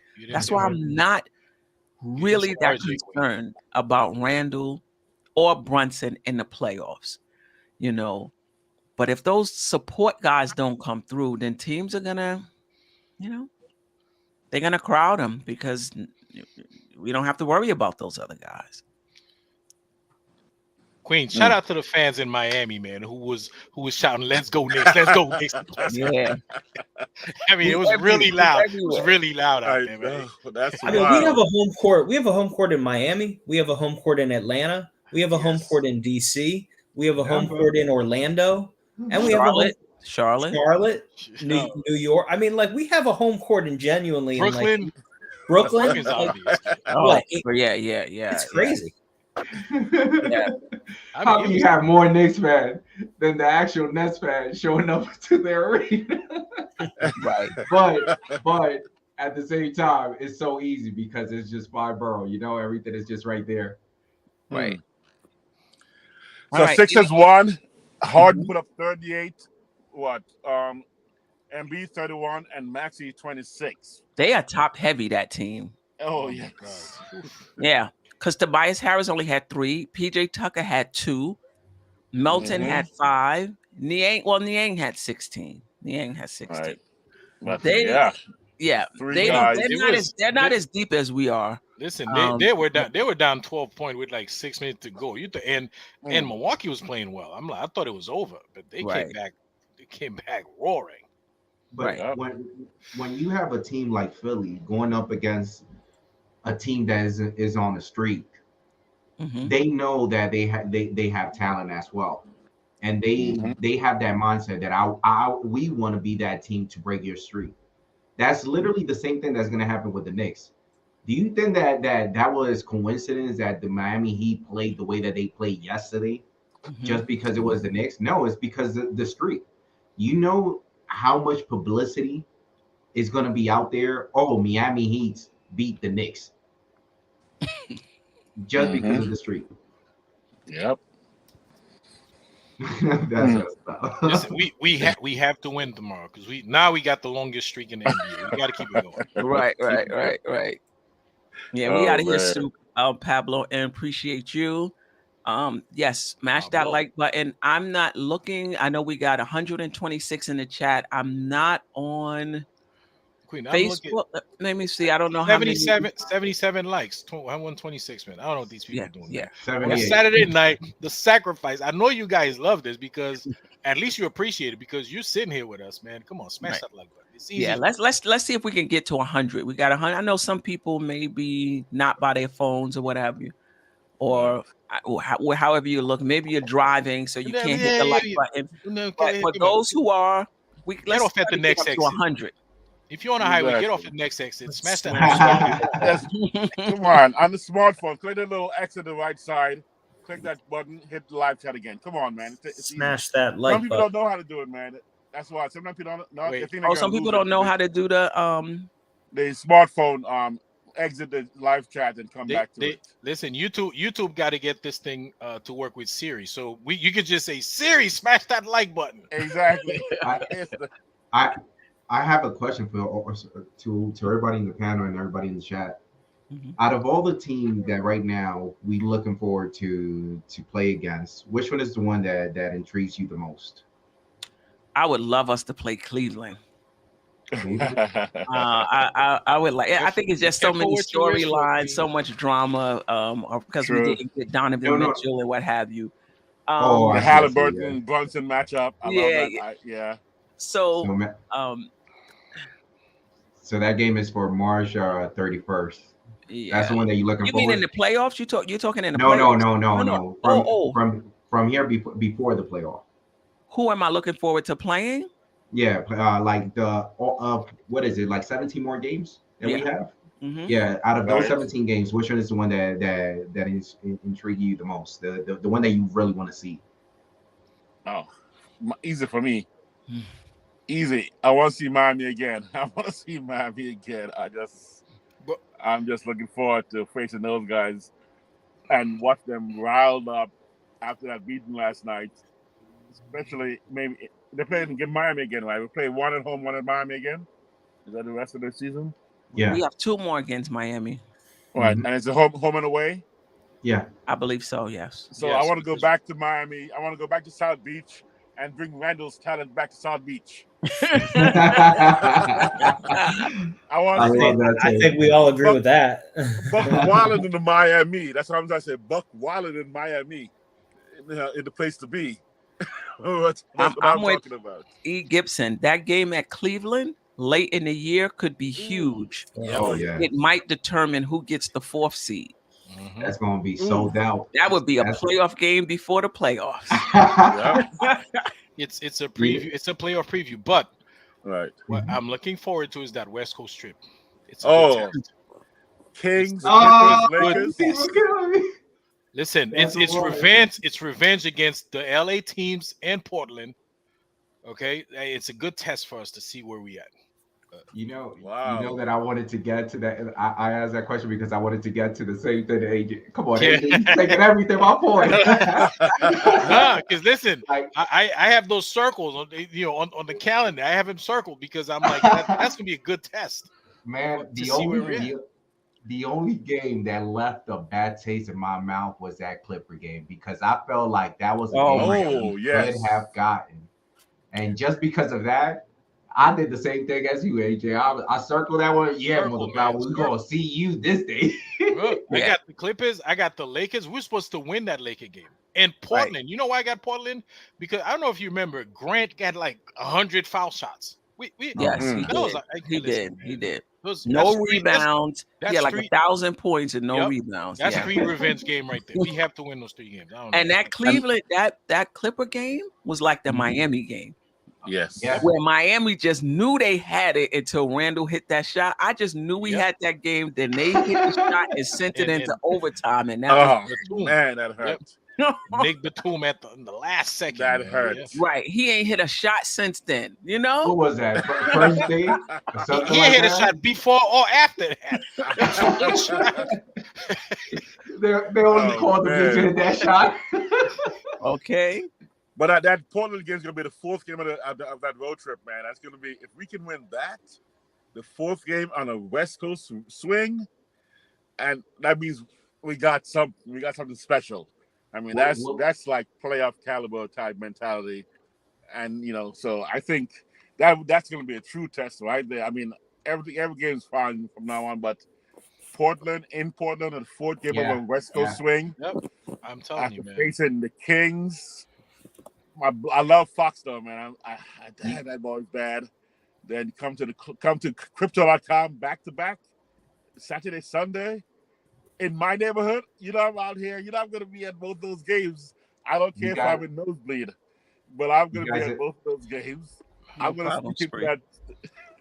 I gotta call my boy, my contact, and try to get a game. Try to get tickets up closer, man. But You guys imagine that we watched the game with Portland? Oh, the matchup is going to be Hart versus Cameron. oh, Not for nothing. Cam been balling, man. He's I heard. He's been playing well. Somebody is injured, so he's getting more minutes. The last game, I think he scored like 25 points in 30 minutes, man. He's like, He did. Oh, You ain't getting much in the other categories though, but right. but he had 25 points. The points and 3-point shooting, you're gonna get that. Yeah.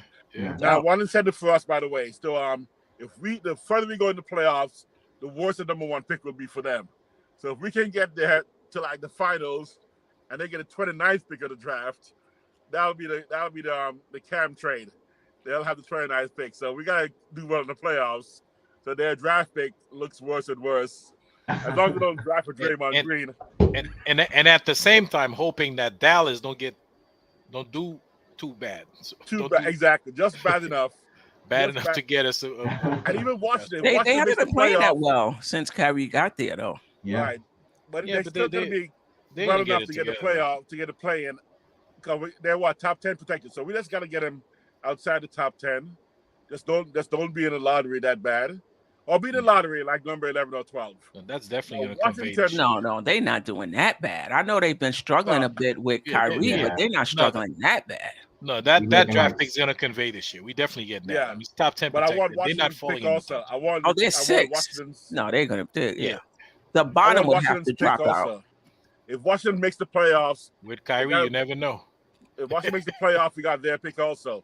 So we could have like picked 16 and 18 or 16 and 20, and then we gave Portland pick number 28 when we make it to the ECF. You know what I'm talking about? In the Western Conference, we would be the 3rd seed. Exactly, I know. Right below Memphis in the loss. Wow. Yeah, but have you seen Dallas' schedule?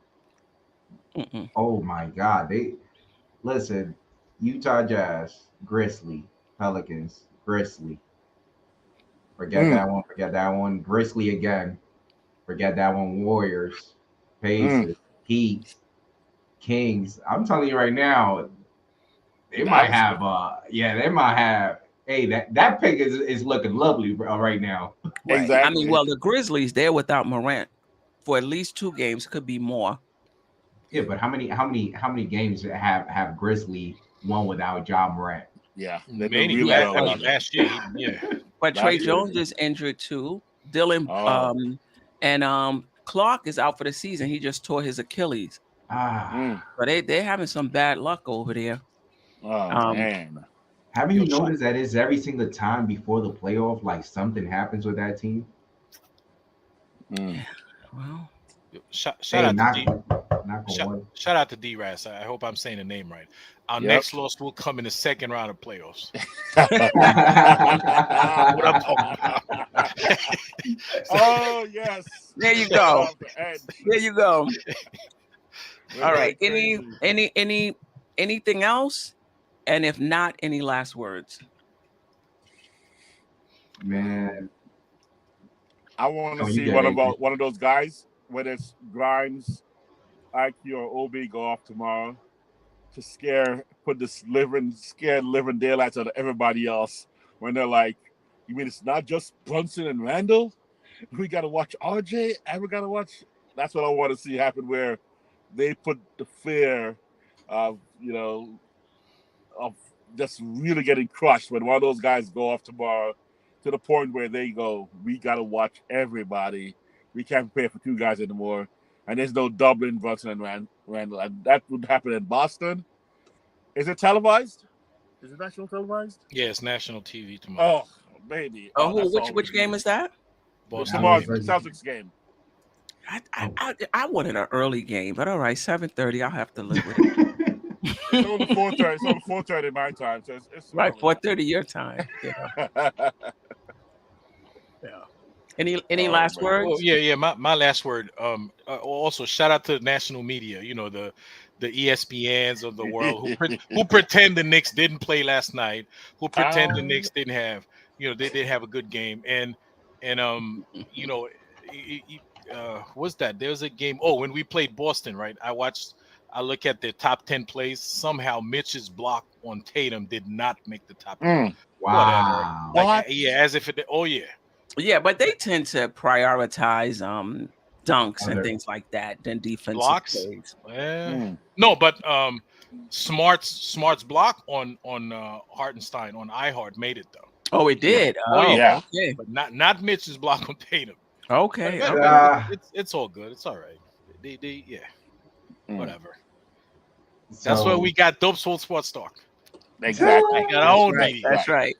The queen. It's one thing that I notice when it comes with the Knicks. For some odd reason, haven't you guys seen that whenever you try and look for the Knicks, you click on the Knicks, they speak about other teams, and they have like a 10-minute show or something like that, and they only speak about the Knicks just for 1 minute. Yes. Click. Yep.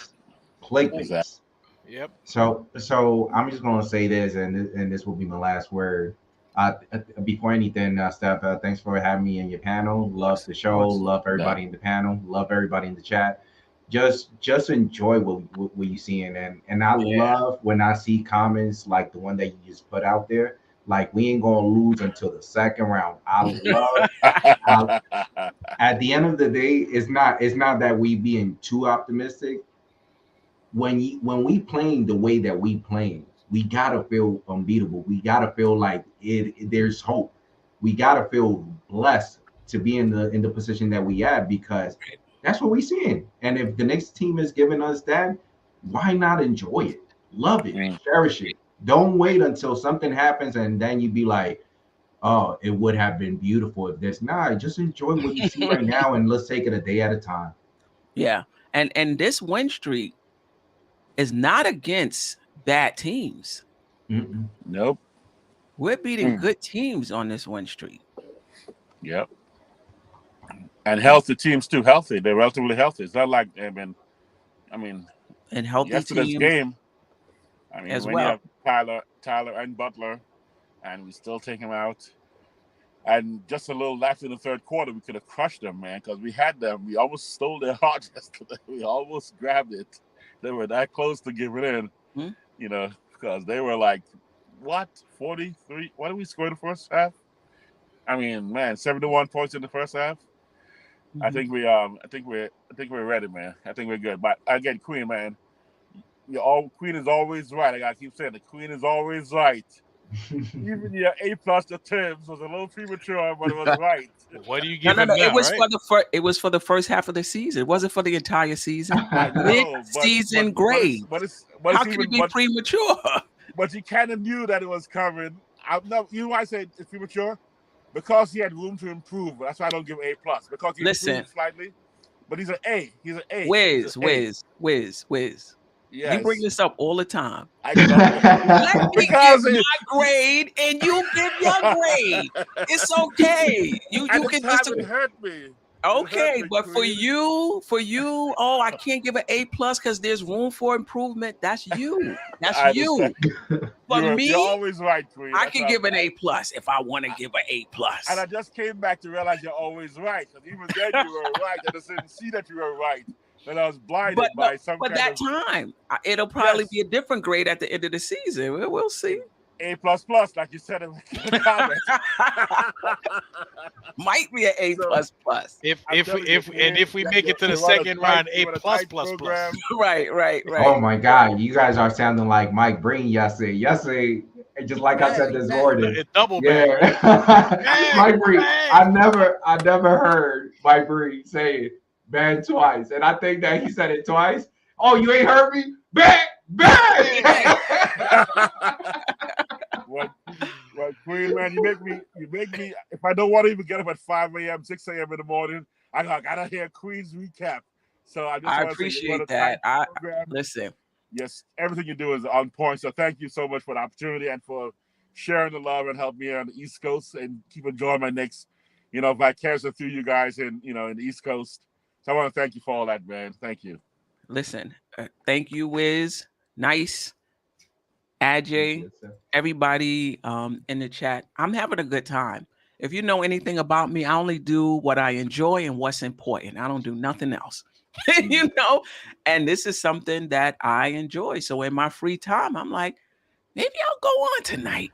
Let me see who wants to come on because it's fun. It's fun being on the panel. And you guys, I listen to you. You help my ideas evolve. Like I may have a take and I'll listen to panelists. I'll listen to those in the chat, those who leave comments on the video, and y'all get me thinking. And sometimes I have to change my take or I'm like, all right, this needs to be a little more nuanced because so-and-so said this and that. That's a good point. So it's community. That is so important and so precious that you say this because I see people on the chat like, oh, you were wrong. You always wrong. You this, you that. But I'm here to be wrong and I'm here to get corrected by everybody else. Right. You take bits and pieces from everybody and say, oh, yeah, that person's right. That person's right. I had it wrong. That's the whole point. That's the whole fun of this. That's what makes it fun. It's not about being right. And not only that, how could you be wrong on an opinion? Yeah. Unless somebody is saying, oh, this guy will never be a star and they become a star, then yes, wrong.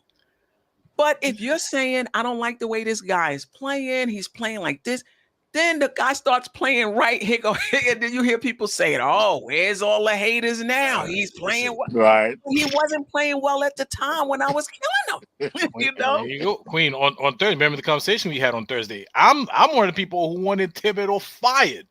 And I'm like, you know what? It's a good thing they didn't because he's doing a hell of a job right now. So it's a good thing. It's a good thing I was wrong and they didn't follow with what I was saying.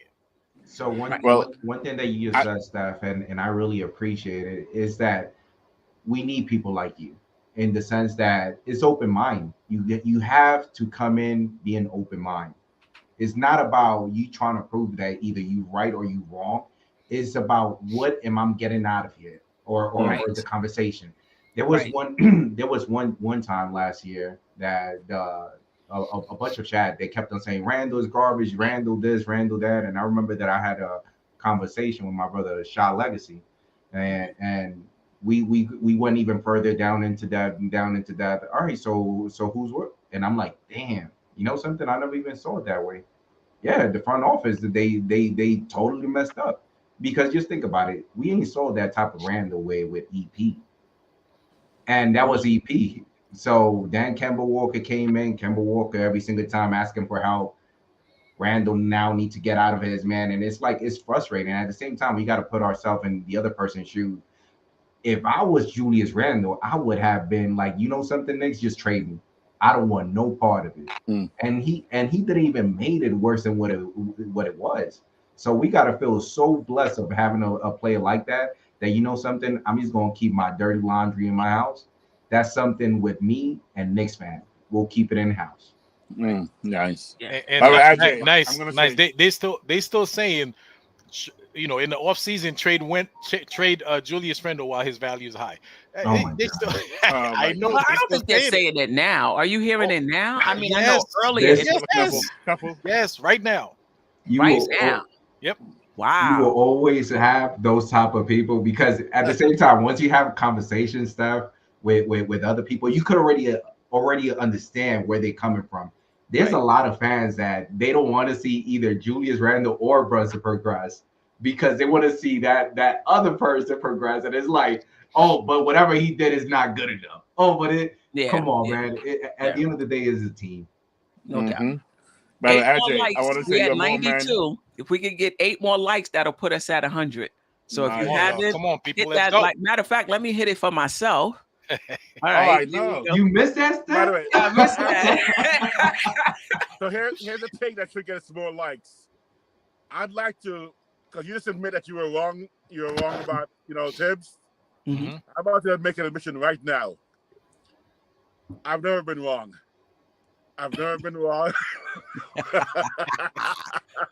But maybe you were right about Tibbs at the time. I know. I was not about Tibbs. I've never been wrong about anything. So I'm not gonna admit to ever being wrong. So I gotta much respect to you, RJ, because you admitted someday I want to be at your level. Help me get there one day. If you guys hit 8 more likes, I will try to think of something I was wrong about, and I'll share it. So hit the like button, and I'll tell you guys that I was wrong about something. No, but Wiz, correction. I didn't say I was wrong. I just said I'm happy they didn't fire him when I wanted him.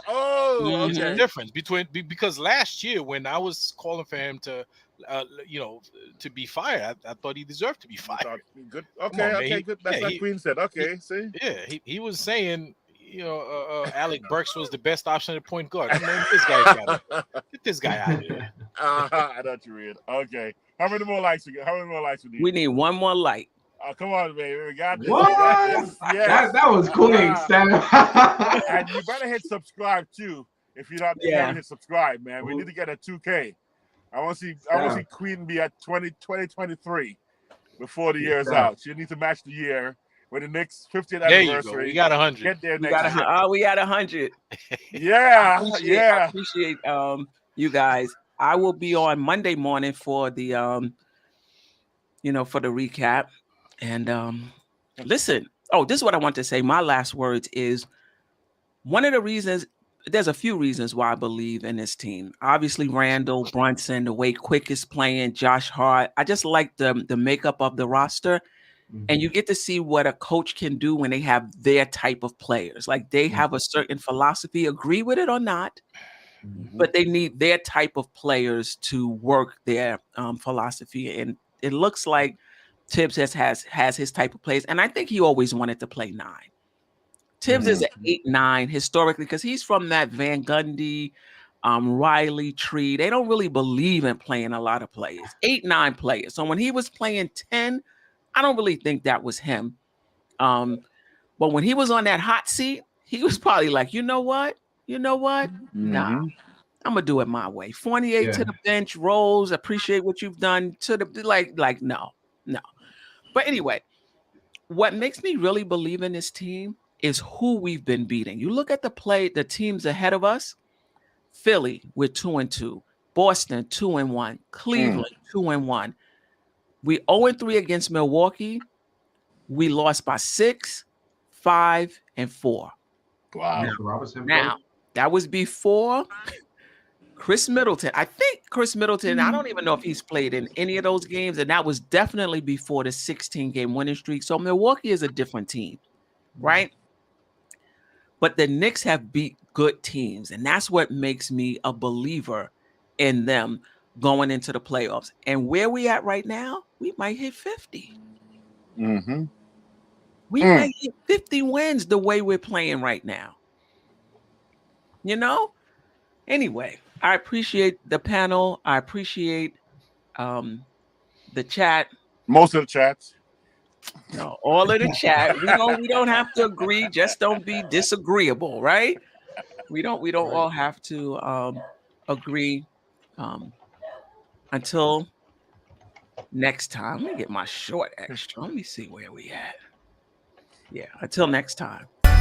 Sister, you one of a kind. Yes. Sister, it's time you That's shine. Dope soul. Where you at? Where you at?